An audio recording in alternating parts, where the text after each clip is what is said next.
ವಿಜ್ಞಾನದ ಮೂಲಕ ಹೊಸತರ ಆವಿಷ್ಕಾರವಾದಂತೆ ಪ್ರಾಚೀನ ಪರಂಪರೆಯನ್ನು ಮತ್ಮತ್ ಅಧ್ಯಯನ ಮಾಡೋದ್ರ ಮೂಲಕ ಹಳತರ ಪುನರ್ ಮನನ ಕೂಡ ಆಗತ್ತೆ ಅಥವಾ ಪರಿಷ್ಕಾರ ಆಗತ್ತೆ. ಪರಿಷ್ಕಾರ ಅಂದರೆ ಇವತ್ತಿನ ಜೀವನಕ್ಕೆ ಬೇಕಾದ ರೀತಿಯಲ್ಲಿ ಪರಿಷ್ಕಾರ ಆಗತ್ತೆ.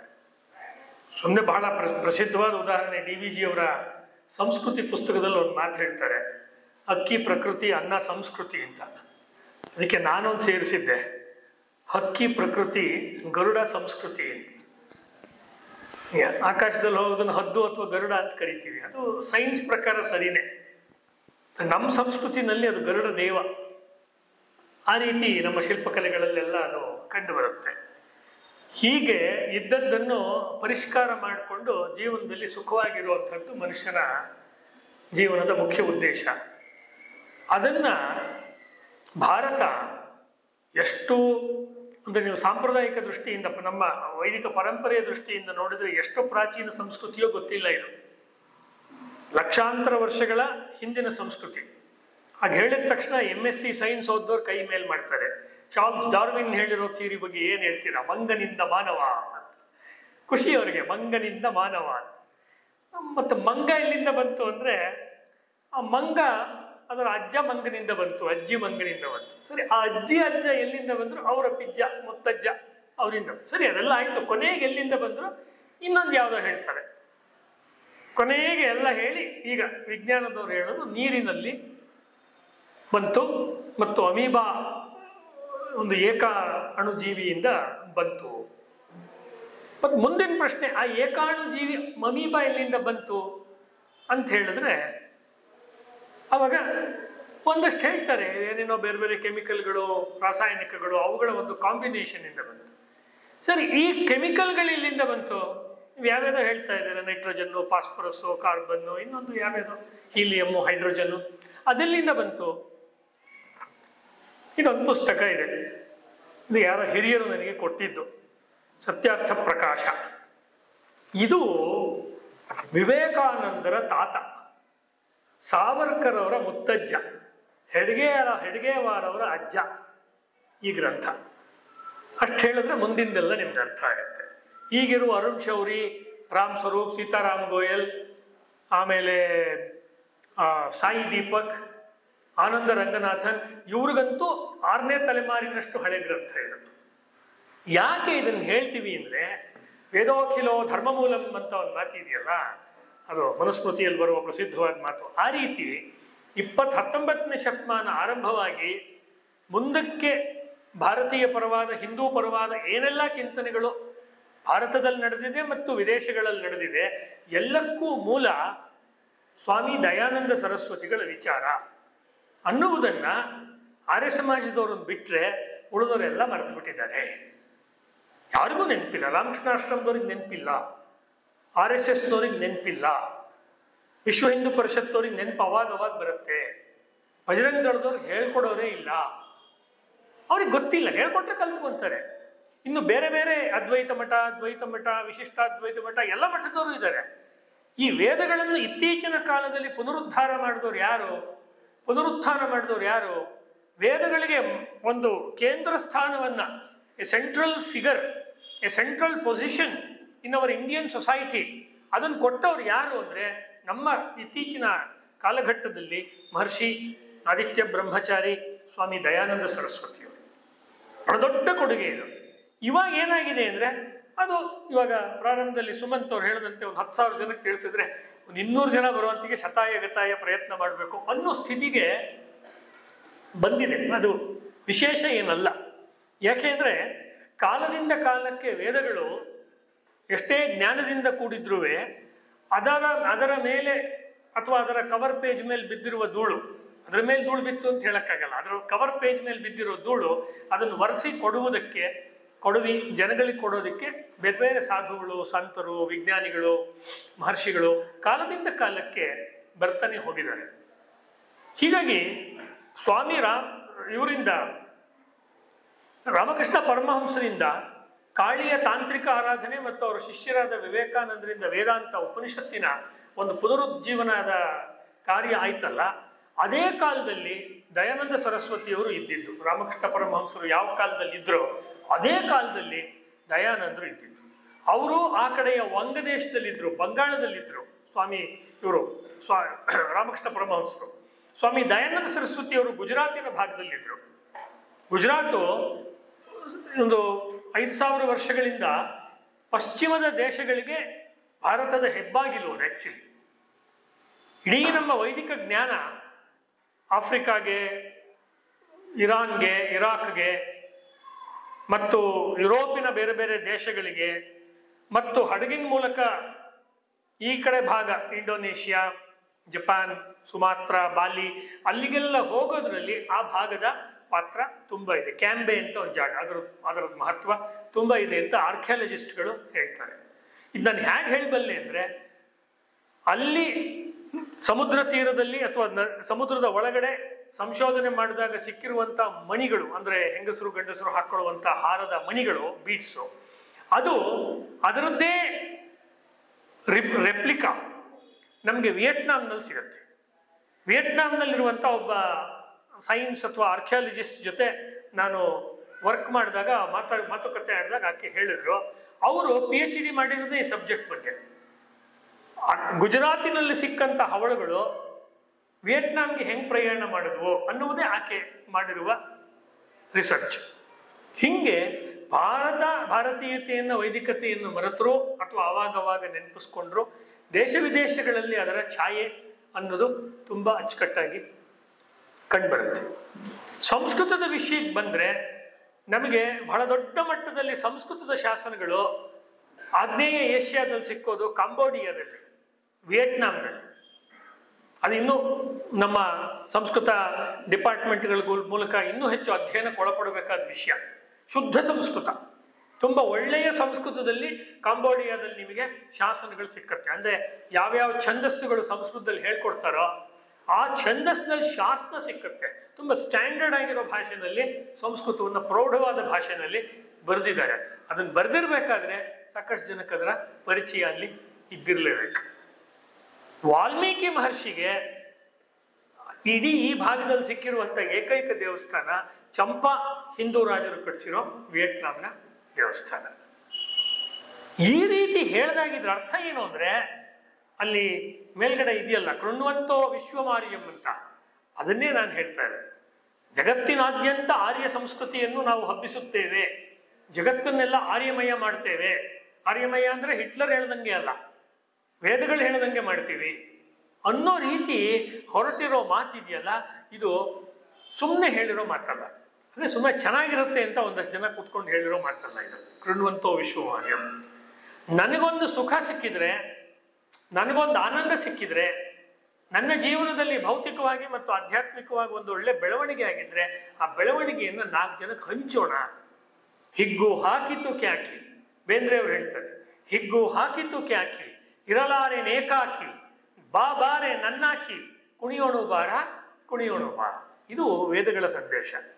ಬೇಂದ್ರೆ 100ಕ್ಕೆ 200% ವೈದಿಕ ಕವಿ, ದರ ಬೇಂದ್ರೆ. ಕುವೆಂಪು 100ಕ್ಕೆ 200% ಉಪನಿಷತ್ತಿನ ಕವಿ. ಅವರು ವೇದಗಳನ್ನು ಹಿಡ್ಕೊಂಡ್ರು ಬೇಂದ್ರೆ, ಕುವೆಂಪು ಅವರು ಉಪನಿಷತ್ತು ಹಿಡ್ಕೊಂಡ್ರು. ಅವರಿಬ್ಬರನ್ನ ವ್ಯಾಖ್ಯಾನ ಮಾಡೋರು ಅವ್ರನ್ನ ಕಂಪ್ಲೀಟ್ ಆಗಿ ಕಮ್ಯುನಿಸಮು, ಮಾರ್ಕ್ಸ್ವಾದ, ಭಾರತ ವಿರೋಧಿ ಚಿಂತನೆಗೆ ಹೇಳ್ತಾರೆ. 100 ದೇವರುಗಳನ್ನೆಲ್ಲ ನೂಕಾಚೆ ದೂರ, ಅದು ಒಂದನ್ನೇ ಹೇಳಿದ್ದು ಅಶ್ವಥ್ ಹಾಡು ಹೇಳ್ಬೇಕಾದ್ರೆ. ಸಿ ಅಶ್ವಥ್ ಅವ್ರು ಹಾಡು ಮುಂದಿನ ಸಾಲಿದೆ, ಭಾರತಾಂಬೆಯ ದೇವಿ ಪೂಜಿಸುವ ಬಾರ, ನೂಕಾಚೆ ದೂರ ನೂಕಾಚೆ ದೂರ. ಹಾಡು ನೀವು ಕೇಳಿಸ್ಕೊಂಡ್ರೆ ಏನ್ ನೂಕಾಚೆ ಅಂತ ನಾಸ್ತಿಕರ ಇವರು ಅನ್ಸುತ್ತೆ. ನಾಸ್ತಿಕರಲ್ಲ. ಮುಂದಿನ ಸಾಲಿದೆ, ಭಾರತಾಂಬೆಯ ದೇವಿ ನಮಗಿಂದು ಪೂಜಿಸುವ ಬಾರ ಅಂತ ಅದೇ ಸಾಲು ಕುವೆಂಪು ಅವ್ರದಿದೆ. ಅಂದ್ರೆ ಇರುವ ಗೀತೆಯನ್ನ, ಇರುವ ಮಂತ್ರವನ್ನ, ಇರುವ ಸಾಹಿತ್ಯವನ್ನ, ಪದಘಾತಗಳನ್ನು ಕೊಡಬೇಕಾದ್ರೆ, ಮಹತ್ವವನ್ನು ಕೊಟ್ಟು ಹೇಳಬೇಕಾದ್ರೆ, ಭಾರ ಅಂತೀವಲ್ಲ, ಅದಕ್ಕೆ ಯಾವುದಕ್ಕೆ ಮಹತ್ವ ಕೊಟ್ಟು ಹೇಳಬೇಕು ಅಂತ ಗೊತ್ತಾಗದೆ ಹೋದ್ರೆ ಉಪಯೋಗ ಆಗಲ್ಲ. ಈ ರೀತಿ ಭಾರತೀಯ ಹಿಂದೂ ಸಾಹಿತ್ಯವನ್ನ, ವೈದಿಕ ಸಾಹಿತ್ಯವನ್ನ ಹೇಳೋದಿಲ್ಲ. ಅಕಸ್ಮಾತ್ ಹೇಳಿದ್ರು ಕೂಡ ಅದನ್ನ ಬೇರೆ ರೀತಿ ಪದವಿಭಾಗ ಮಾಡಿ ಹೇಳೋದು. ಹೇ ಚಾಮುಂಡೇಶ್ವರಿ ಅಂತ ಹೇಳ್ದಂಗೆ, ಚಾಮುಂಡೇಶ್ವರಿ ಹಾಡು ಹೇಳೋರು ಹೇಳ್ತಾರೆ ಅದನ್ನ, ಸಂಗೀತಗಾರರು. ಹಂಗಲ್ಲ ಅದು ಹೇಳೋದು. ಆ ದೇವಿ ಮೇಲೆ ಒಂದು ಒಳ್ಳೆಯ ಭಾವನೆ ಬರಲಿ ಅನ್ನೋ ರೀತಿ ಹಾಡನ್ನು ಹೇಳ್ಬೇಕಾದ್ರೆ ಚಾಮುಂಡೇಶ್ವರಿ ಸೇರಿಸ್ಬಿಟ್ಟೆ ಹೇಳ್ಬೇಕಾಗತ್ತೆ. ಇವರು ರಾಗ ಮತ್ತೊಂದಿಕ್ಕೆ ಅದು ಹೊಂದಿಸಕ್ಕೆ ಹೋಗ್ಬಿಟ್ಟು ಅದರ ಮೂಲ ಭಾವವನ್ನೇ ಬಿಟ್ರೆ ವೇದಕ್ಕೆ ಹಿಂಗೆ ಆಯ್ತು. ವೇದಗಳಿಗೆ, ಉಪನಿಷತ್ತುಗಳಿಗೆ, ವೇದಗಳು ಉಪನಿಷತ್ತುಗಳ ಆಧಾರದ ಮೇಲೆ ನಿಂತಿರುವಂಥ ಈ ಸನಾತನ ಹಿಂದೂ ಸಂಸ್ಕೃತಿಗೆ ಈ ರೀತಿ ಸಮಸ್ಯೆ ಬಂತು. ಏನು ಸಮಸ್ಯೆ ಬಂತು ಅಂದರೆ, ಸಿಕ್ಕಿದ್ದು ಯಾವುದೋ ಒಂದು ಸಂಸ್ಕೃತ ಶ್ಲೋಕ ಹೇಳ್ಬೋದು, ಯಾವುದೋ ಒಂದು ಶ್ಲೋಕ ಇವರೇ ಬೇಕಾದ್ರೂ ರಚನೆ ಮಾಡಿ ಹೇಳ್ಬೋದು, ಅಥವಾ ಅವ್ರ ಊರಲ್ಲಿ ಯಾರೋ ಒಬ್ರು ಹೇಳ್ತಾ ಇರ್ತಾರೆ. ಏನಿತ್ತು ಒಂದು 100 ವರ್ಷ 150 ವರ್ಷದ ಹಿಂದಿನ ಹಳೆ ಪುಸ್ತಕಗಳನ್ನು ತೆಗೆದು ಹೋದ್ರೆ ನಿಮ್ಗೆ ಗೊತ್ತಾಗುತ್ತೆ ಇದೆಲ್ಲವೂ ವೇದದಲ್ಲಿದೆ ಅಂತ ಮುಗೀತು. ಎಲ್ಲಿದೆ ಅದೆಲ್ಲ ಕೇಳಬಾರ್ದು, ವೇದದಲ್ಲಿದೆ ಅಂದ್ಮೇಲೆ ಇದೆ. ಆ ಸಮಸ್ಯೆಗೆ ಉತ್ತರ ಕೊಟ್ಟರು ದಯಾನಂದರು. ದಯಾನಂದ್ರ ಸಮಕಾಲೀನತೆ ಮಾತಾಡ್ತೀನಿ ಅಂತ ನಾನು ಸುಮಂತ್ ಅವ್ರಿಗೆ ಹೇಳಿದೆ. ಸಮಕಾಲೀನತೆ ಏನಂದ್ರೆ, ವೇದಗಳಲ್ಲಿ ಇದೆಯಾ, ತಗೊಳ್ಳಿ ವೇದದ ಪುಸ್ತಕ ಹೇಳಿ ಇವಾಗ ಎಲ್ಲಿದೆ ತೋರಿಸಿ. ವೇದವನ್ನು ಬಲ್ಲವರು ಅನ್ನುವವರನ್ನು ಚಾಲೆಂಜ್ ಮಾಡಬೇಕು, ಆಗ ಅವರು ಪರಿಷ್ಕಾರಗೊಳ್ತಾರೆ. ಅವರು ಪುರಾಣದಲ್ಲಿರೋ ಶ್ಲೋಕ ವೇದ ಶ್ಲೋಕ ಅಂತ ಹೇಳಬಾರ್ದು. ಉಪನಿಷತ್ನಲ್ಲಿ ಹೇಳಿದ್ರೆ ಉಪನಿಷತ್ತಿಂದು ಅಂತ ಹೇಳಬೇಕು. ಅದು ಋಗ್ವೇದದ್ದಾದ್ರೆ ಋಗ್ವೇದದ ಮಂತ್ರ, ಯಜುರ್ವೇದದಲ್ಲಿ ಬಂದಿರೋದಾದ್ರೆ ಯಜುರ್ವೇದದ್ದು. ಅದರಲ್ಲೂ ಕೃಷ್ಣ ಯಜುರ್ವೇದದಲ್ಲಿ ಬಂದಿದ್ಯಾ, ಶುಕ್ಲ ಯಜುರ್ವೇದದಲ್ಲಿ ಬಂದಿದ್ಯಾ, ಎಷ್ಟನೇ ಚಾಪ್ಟರು, ಯಾವ ಮಂತ್ರ, ಅದರ ಸಂದರ್ಭ ಏನು. ಇಡೀ ಭಾರತೀಯ ವೈದಿಕ ವಾಂಗ್ಮಯ ನಿಂತಿರೋದು ಸಂದರ್ಭದ ಮೇಲೆ. ನಾವು ಚಿಕ್ಕ ವಯಸ್ಸಿನಿಂದ ಸ್ಕೂಲಲ್ಲಿ ಓದುವಾಗ, ಕನ್ನಡವೇ ಇರಲಿ, ಇಂಗ್ಲೀಷು, ಸಂಸ್ಕೃತ, ಯಾವುದೇ ಭಾಷೆಗಳ ಸಬ್ಜೆಕ್ಟ್ನ ಓದುವಾಗ ಸಂದರ್ಭ ಸಹಿತ ವಿವರಿಸಿ ಅಂತ ಒಂದು ಕ್ವಶನ್ ಪೇಪರಲ್ಲಿ ಇರುತ್ತೆ, ಈಗಲೂ ಇದೆ. ಈ ಮಾತನ್ನು ಯಾರು ಯಾರಿಗೆ ಹೇಳಿದರು, ಇದು ವೈದಿಕ ವಾಂಗ್ಮಯದ ಬಹಳ ಮುಖ್ಯ ಲಕ್ಷಣ. ಇದನ್ನು ಯಾವ ಸಂದರ್ಭದಲ್ಲಿ ಯಾವ ಗುರು ಯಾವ ಶಿಷ್ಯನ್ ಹೇಳ್ದ, ಅವಾಗ ಏನ್ ಕಷ್ಟ ಬಂದಿತ್ತು, ಅವನ ಸಮಸ್ಯೆ ಏನಿತ್ತು ಶಿಷ್ಯಂದು ಅಥವಾ ಆ ಕಾಲದ ಸಮಾಜದ್ದು, ಕಾಂಟೆಕ್ಸ್ಟ್ ಕೊಡಬೇಕು. ಈ ಕಾಂಟೆಕ್ಸ್ಟ್ ಅನ್ನು ಕೊಡದೆ ಹೇಳಿದ್ರೆ ವೇದಗಳಿಗೆ ಬೇಕಾದಷ್ಟು ರೀತಿಯ ತಪ್ಪು ವ್ಯಾಖ್ಯಾನಗಳನ್ನು ಮಾಡಿದೆ. ವೇದಗಳಲ್ಲೇ ಮಾಂಸಾಹಾರ ಇದೆ, ವೇದಗಳಲ್ಲೇ ಗೋವಧೆ ಇದೆ. ಬೆಂಗಳೂರಿನಲ್ಲೂ ಹೇಳುವಂತ ಸಂಸ್ಕೃತದ ಅವಧಾನಿಗಳಿದ್ದಾರೆ, ಸಂಸ್ಕೃತವಲ್ಲಂತ ದೊಡ್ಡ ದೊಡ್ಡ ಜ್ಞಾನಿಗಳಿದ್ದಾರೆ ಇಲ್ಲಿ ಬೆಂಗಳೂರಿನಲ್ಲಿ. ವೇದಗಳಲ್ಲಿ ಗೋವಿನ ವಧೆ ಇದೆ ಅಂತ ಶ್ಲೋಕಗಳನ್ನು ವೇದಗಳಿಂದ ಕೋಟ್ ಮಾಡೋರಿದ್ದಾರೆ. ನಾನು ಹೇಳೋದು ಅವ್ರಿಗೆ ವ್ಯಾಕರಣ ಗೊತ್ತಿದೆ, ವೇದ ಗೊತ್ತಿಲ್ಲ. ಇದು ಬಹಳ ಉದ್ದಟತನದ ಮಾತು ಅಂತ ನಿಮ್ಗೆ ಅನ್ನಿಸ್ಬೋದು. ಅದು ಹೇಳಕ್ಕೆ ನಾನು ಬಂದಿರೋದಿಲ್ಲ, ಅವ್ರು ಸುಮ್ಮನೆ ಕರೆದಿಲ್ಲ. ಅವರು ಉದ್ದಟತನ ಅಂತ ಹೇಳಿದ್ರೆ ಏನಂದ್ರೆ, ಅದ್ರ ಬಗ್ಗೆ ಅಭ್ಯಾಸ ಮಾಡಿದವ್ರು ಹೇಳ್ತಾರೆ, ಇಲ್ಲ ಅಂತ ಹೇಳಿದ್ರೆ ಅಭ್ಯಾಸ ಮಾಡುವುದ್ರ ಜೊತೆಗೆ ಸತ್ಯನಿಷ್ಠುರತೆ ಇದ್ದವ್ರು ಹೇಳ್ತಾರೆ. ಕೆಲವರು ನಮಗಿಂತಲೂ ತಿಳಿದವ್ರು ತುಂಬಾ ಜನ ಇರ್ತಾರೆ ಸಮಾಜದಲ್ಲಿ, ಆದ್ರೆ ಸತ್ಯನಿಷ್ಠುರತೆ ಇರಲ್ಲ. ತೊಗಲ ನಾಲಿಗೆಯಿಂದ ನಿಜವನ್ನು ನುಡಿವಾಗ ತಾನು ಅಂಗೈಲಿ ಪ್ರಾಣಗಳ ಹಿಡಿಯಬೇಕು, ಇಲ್ಲದಿರೆ ನೀರಿನಲು ತಣ್ಣಗಿದ್ದವನಂತೆ ಉರಿಯ ನಾಲಿಗೆಯಿಂದ ನುಡಿಯಬೇಕು. ಬೇಂದ್ರೆಯವರು ಮಾತು. ಹಾಗೆ ಉರಿಯ ನಾಲಿಗೆಯಿಂದ ತಣ್ಣಗೆ ನೀರಿನಲ್ಲಿ ಕೂತ್ಕೊಂಡು ನುಡಿದವರು ದಯಾನಂದ. ಹೇಳಿದ್ದೆಲ್ಲ ಭಯಂಕರವಾದ ಮಾತುಗಳು. ನೀವು ಸತ್ಯಾರ್ಥ ಪ್ರಕಾಶವನ್ನು ಬಾಯಿ ಬಿಟ್ಟು ಓದಿ ಮೈ ಬೆವರತ್ತೆ. ಆಕ್ಚುಲಿ ಇದನ್ನ ಅಕ್ಷರಶಃ ಅನೇಕ ಸರ್ತಿ ಓದಿದ್ದೀನಿ ನಾನು ಈ ಪುಸ್ತಕ, ಅನೇಕ ಸರ್ತಿ ಗ್ರಂಥವನ್ನು ಓದಿದ್ದೀನಿ ನಾನು. ಯಾಕೆ ಇದನ್ನು ಹೇಳ್ತೀನಿ ಅಂದ್ರೆ, ಹೇಗೆ ನಮಗೆ ವಿವೇಕಾನಂದರ ಪುಸ್ತಕಗಳು ಮತ್ತೆ ಕಾರಣಕ್ಕೆ ಸಿಗುತ್ತೋ, ಮನೆಗಳಲ್ಲಿ, ಅಂಗಡಿಗಳಲ್ಲಿ, ಭಾಷಣಗಳಲ್ಲಿ, ನ್ಯೂಸ್ ಪೇಪರ್ನಲ್ಲಿ ಬರುತ್ತಲ್ಲ ದಿನೋಕ್ತಿ, ಆ ದಿನದ ಸುಭಾಷಿತ ಅಂತ ಸಾವಿರ ಶಾಲೆಗಳಲ್ಲಿ ಬೆಳಗ್ಗೆ ಪ್ರೇಯರ್ ನಡೆಯುತ್ತೆ, ಅಲ್ಲಿ ಈ ದಿನದ ಸುಭಾಷಿತ ಅಂತ ಹೇಳ್ತಾರೆ. ಅಲ್ಲಿ ಯಾಕಿಲ್ಲ ದಯಾನಂದ ಸರಸ್ವತಿಗಳ ವಿಚಾರ? ಅದನ್ನು ನೆನಪಿಸ್ಕೊಳ್ಳೋದೇ ಅದರ ಸಮಕಾಲೀನತೆ. ಅದರ ಮಹತ್ವ ಇದೆ, ಬಟ್ ಅದನ್ನ ವಿವೇಕಾನಂದರನ್ನು ಕೋಟ್ ಮಾಡದಂತೆ ಬೇರೆಯವ್ರು ಕೋಟ್ ಮಾಡುವಂತೆ. ವಿವೇಕಾನಂದರು ಬಹಳ ದೊಡ್ಡವರು, ಆದರೆ ವಿವೇಕಾನಂದರಿಗಿಂತಲೂ ತುಂಬಾ ದೊಡ್ಡವರು ದಯಾನಂದ ಸರಸ್ವತಿಗಳು. ಇದು ವಿವೇಕಾನಂದರನ್ನ ದಯಾನಂದ ಅಭ್ಯಾಸ ಮಾಡಿ ಹೇಳ್ತಿರೋ ಮಾತಿಲ್ಲ. ಏನು ಅವ್ರ ಬಗ್ಗೆ ನಮ್ಗೇನು ವಿರೋಧ ಅಂತಲ್ಲ, ವಿವೇಕಾನಂದರು ಬಹಳ ದೊಡ್ಡವರು, ಅದ್ರಲ್ಲಿ ಎರಡು ಮಾತೇ ಇಲ್ಲ. ಆದ್ರೆ ವಿವೇಕಾನಂದರು, ನನ್ನ ಪುಸ್ತಕದಲ್ಲಿ ಬರೆದಿದ್ದೀನಿ, ದಯಾನಂದ ಸರಸ್ವತಿಗಳಿಗೆ 150ನೇ ವರ್ಷ ಅಥವಾ 149 ವರ್ಷ, ಆ ಸಂದರ್ಭದಲ್ಲಿ ಏನೋ ಒಂದು ಲೇಖನ ಬರೆಯುವಾಗ ಅಥವಾ ಏನೋ ಒಂದು ಸಂದರ್ಭ, ಒಂದು ಲೇಖನ ವಿಜಯವಾಣಿ ಪತ್ರಿಕೆಯಲ್ಲಿ ಬರೆದಿದ್ದೆ. ಏನು ಅಂದ್ರೆ, ವಿವೇಕಾನಂದರಿಗೂ ದಯಾನಂದರಿಗೂ ಏನ್ ಸಂಬಂಧ ಅಂದ್ರೆ, ವಿವೇಕಾನಂದರು ಪ್ರಸ್ತುತ ಆಗೋದಾದ್ರೆ ದಯಾನಂದರು ಹೇಗೆ ಪ್ರಸ್ತುತ ಅನ್ನೋದು ನಾನು ಹೇಳ್ತಾ ಇರೋದು. ವಿವೇಕಾನಂದರು ಇಡೀ ಜೀವನ ಅವರ ಗುರುಗಳ ಸಂದೇಶವನ್ನು ತಗೊಂಡು ಹೋದ್ರ, ಜಗತ್ತಿನಾದ್ಯಂತ ವೇದಾಂತದ ಡಿಂಡಿಮ ಉಪನಿಷತ್ತು ಇತ್ಯಾದಿಗಳನ್ನು ಹೇಳಿದ್ರ. ಕೊನೆಯ ದಿನ ಬಂತು, ವಿವೇಕಾನಂದರ ಜೀವನದ ಕೊನೆಯ ದಿವಸ ಬಂತು. ವಿವೇಕಾನಂದರ ಜೀವನದ ಕೊನೆಯ ದಿವಸ ಬಂದಾಗ ವಿವೇಕಾನಂದರು ಮಾಡಿದಂತ ಕೆಲಸ ಏನು ಅಂತ ಹೇಳಿದ್ರೆ, ಅವರು ತಮ್ಮ ಬದುಕಿನ ಕೊನೆಯ ದಿವಸ ಅವರು ವಾಕಿಂಗ್ ಹೊರಟರು. ವಿವೇಕಾನಂದರು ಅವರ ರಾಮಕೃಷ್ಣಾಶ್ರಮದ 3 ಸಂಪುಟಗಳಿದೆಯಲ್ಲ, ವಿಶ್ವವಿಜೇತ, ವಿವೇಕಾನಂದ, ಅದ್ರಲ್ಲಿ ತೆಗೆದು ನೋಡಿ, ಸಿಗುತ್ತೆ. ಮತ್ತು 3ನೇ ಪುಸ್ತಕದಲ್ಲಿ ಸಿಗುತ್ತೆ. ಅಂದ್ರೆ ನಾನು ಹೇಳೋದೆಲ್ಲ ಆಧಾರ ಸಮೇತನೇ ಹೇಳ್ತಾ ಇರೋದು. ರಾಮಕೃಷ್ಣಾಶ್ರಮದ ಪಬ್ಲಿಕೇಶನ್ ಇಟ್ಕೊಂಡು ನಾನು ಆರ್ಯ ಸಮಾಜದಲ್ಲಿ ಭಾಷಣ ಮಾಡ್ತಾ ಇರೋದು ಈಗ ವಿವೇಕಾನಂದರ ಬಗ್ಗೆ. ಅದೇ ಯಥೋಚಿತವಾದ ಕ್ರಮ. ಆಯಾ ಪರಂಪರೆಯಿಂದನೇ ಹೇಳ್ಬೇಕು ಅದನ್ನ ಮಾತುಗಳನ್ನ.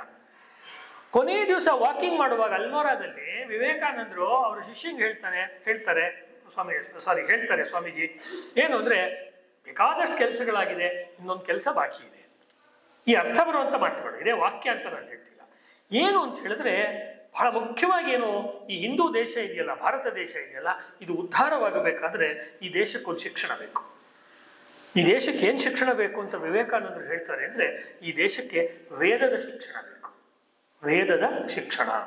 ಅದಕ್ಕೋಸ್ಕರ ನಾವು ಒಂದು ವೇದಗಳಿಗೆ ಸಂಬಂಧಪಟ್ಟಂತ ಒಂದು ಅಧ್ಯಯನ ಪೀಠವನ್ನ ಅಥವಾ ಪಾಠಶಾಲೆಯನ್ನ ಆರಂಭ ಮಾಡಬೇಕು. ನಾವು ವೇದಗಳನ್ನು ಕಲಿಸ್ಬೇಕು ನಮ್ಮ ಸನ್ಯಾಸಿಗಳಿಗೆ, ನಮ್ಮ ಸಮಾಜಕ್ಕೆ ಅಂತ ಹೇಳ್ತಾರೆ. ಯಾವ ಕೆಲಸವನ್ನ ದಯಾನಂದರು ಕೊನೆ ಉಸಿರು ತನಕ ಹೇಳಿ, go back to the Vedas, ವೇದಗಳಿಗೆ ಮರಳಿ, ಇದೇ ದಯಾನಂದರ ಬಹಳ ಮುಖ್ಯವಾದ ಸಂದೇಶ, ಜೀವನದ ಒಂದು ವ್ರತ. ಸರಿ, ವೇದಗಳಿಗೆ ಯಾರು ಮರಳಬೇಕು? ಯಾರು ಬೇಕಾದ್ರೂ ಮರಳಬಹುದು. ಯಾರು ಊಟ ಮಾಡ್ಬೋದು ಜಗತ್ತಲ್ಲಿ? ಹಸಿವಿರೋರೆಲ್ಲ ಊಟ ಮಾಡ್ಬೋದು. ಯಾರ್ಯಾರು ಹಸುವಾಗಿದೆ ಎಲ್ಲ ಊಟಕ್ಕೆ ಹೇಳಿ ಅಂತ ಹೇಳಲ್ವಾ? ಊಟ ಹಸುವಾಗಿಲ್ವಾ, ಮುಂದಿನ ಸರ್ತಿ ಕೂತ್ಕೊಂಡು ಊಟ ಮಾಡಿ ಅಂತ. ಸ್ವಲ್ಪ ಹೊತ್ತಾದ್ಮೇಲೆ ಅವ್ರಿಗೂ ಹಸುವಾಗ್ಬೇಕಲ್ಲ. ಹಸಿವಿದ್ದವರಿಗೆ ವೇದ, ದುಡಿಯೋರಿಗೆಲ್ಲ ಕೆಲಸ ಕೊಡಬೇಕು ಅನ್ನೋದು ಹೇಗೆ ಒಂದು ಆರ್ಥಿಕ ನಿಯಮನೋ, ದುಡಿಯುವ ಶಕ್ತಿ ಇರೋರ ಕೈಯಲ್ಲೆಲ್ಲ ಕೆಲಸ ಇರಬೇಕು, ಅವಾಗ ಸಮಾಜಕ್ಕೆ ಒಳ್ಳೇದಾಗಿ.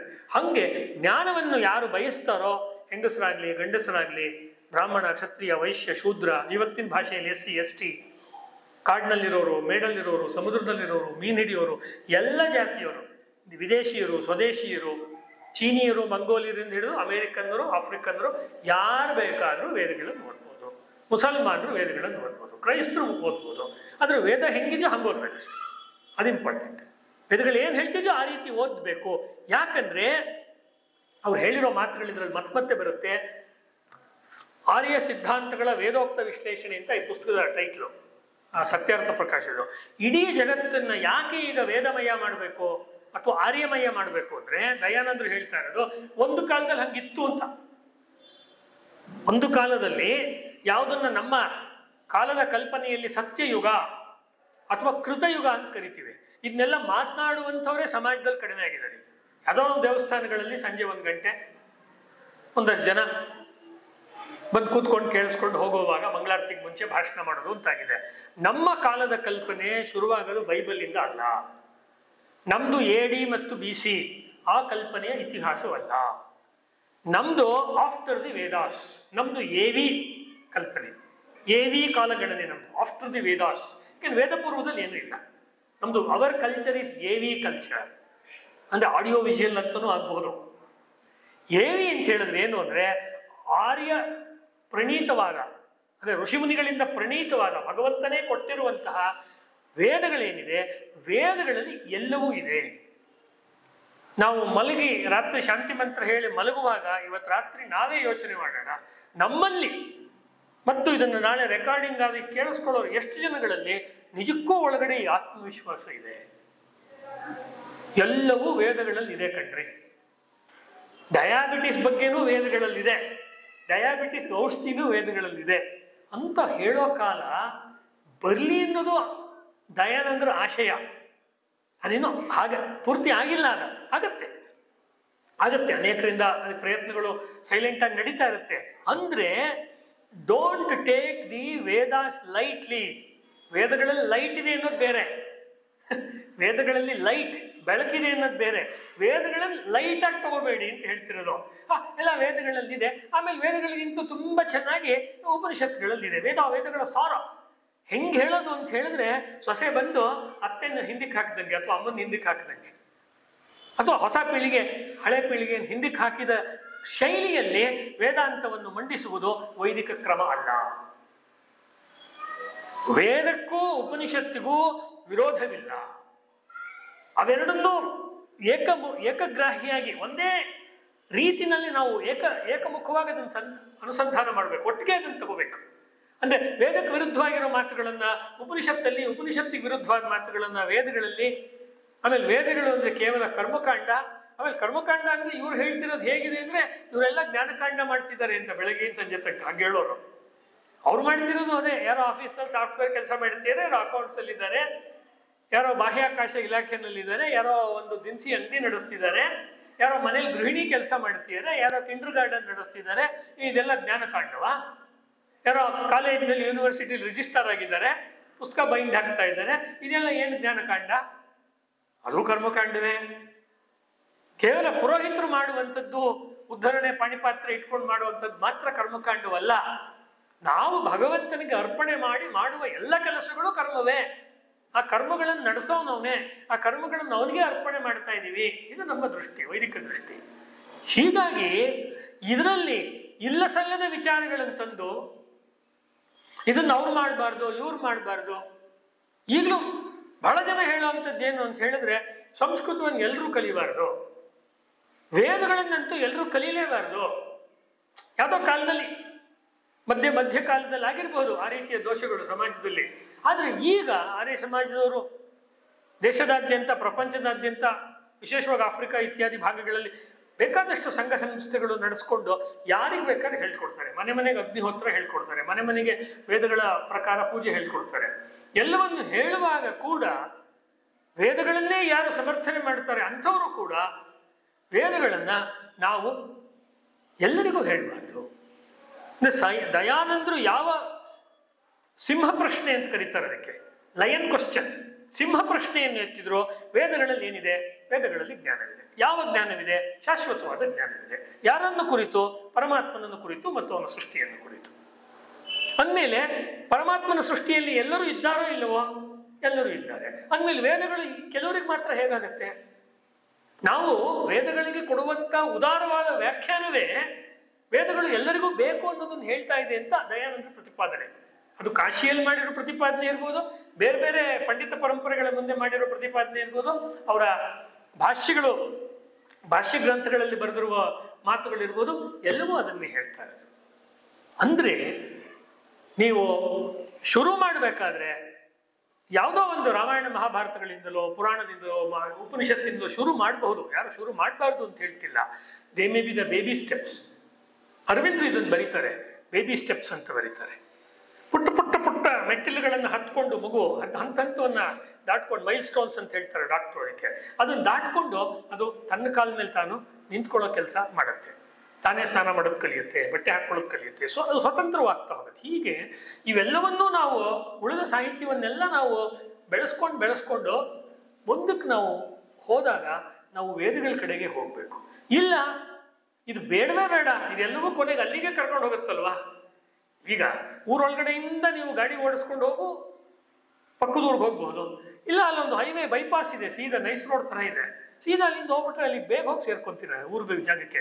ದಯಾನಂದ್ರ ಹೇಳಿದ್ರು ಎಲ್ಲವೂ ವೇದಗಳಲ್ಲಿ ಇದೆ ಅಂದಮೇಲೆ, ವ್ಯಾಸ ವಾಲ್ಮೀಕಿಗಳಿಂದೆಲ್ಲ ವೇದಗಳಿಂದಲೇ ತಗೊಂಡಿರೋದು ಅಂತ ಹೇಳಿದ್ಮೇಲೆ, ಪರಾಶರ ಅಥವಾ ವಸಿಷ್ಠ ವಾಮದೇವ ಎಲ್ಲರೂ ವೇದಗಳಿಂದಲೇ ತಗೊಂಡಿದ್ದಾರೆ ಅಂತ ಹೇಳಿದ್ಮೇಲೆ ವೇದಗಳನ್ನೇ ಓದ್ಬಿಡಿ ಅಂತ. ಆ ಪ್ರಶ್ನೆ ಬಂದಿದ್ದು ವೇದಗಳನ್ನು ಎಲ್ಲರೂ ಓದ್ಬಾರ್ದು ಅಂತ. ಅಯ್ಯೋ ರಾಮ, ಆ ಕಾಲದ ಗ್ರಂಥಗಳನ್ನು ಓದ್ಬೇಕು. ಸಾವರ್ಕರ್ ಅವರ ಆತ್ಮಾಹುತಿ ಓದ್ತಾ ಇದ್ದೆ, ಶಿವರಾಮ್ ಅವರ ಅನುವಾದ, ನಾನು ಕೂಡ ಒಂದು ಅನುವಾದ ಮಾಡಿದ್ದೀನಿ ದೊಡ್ಡದು.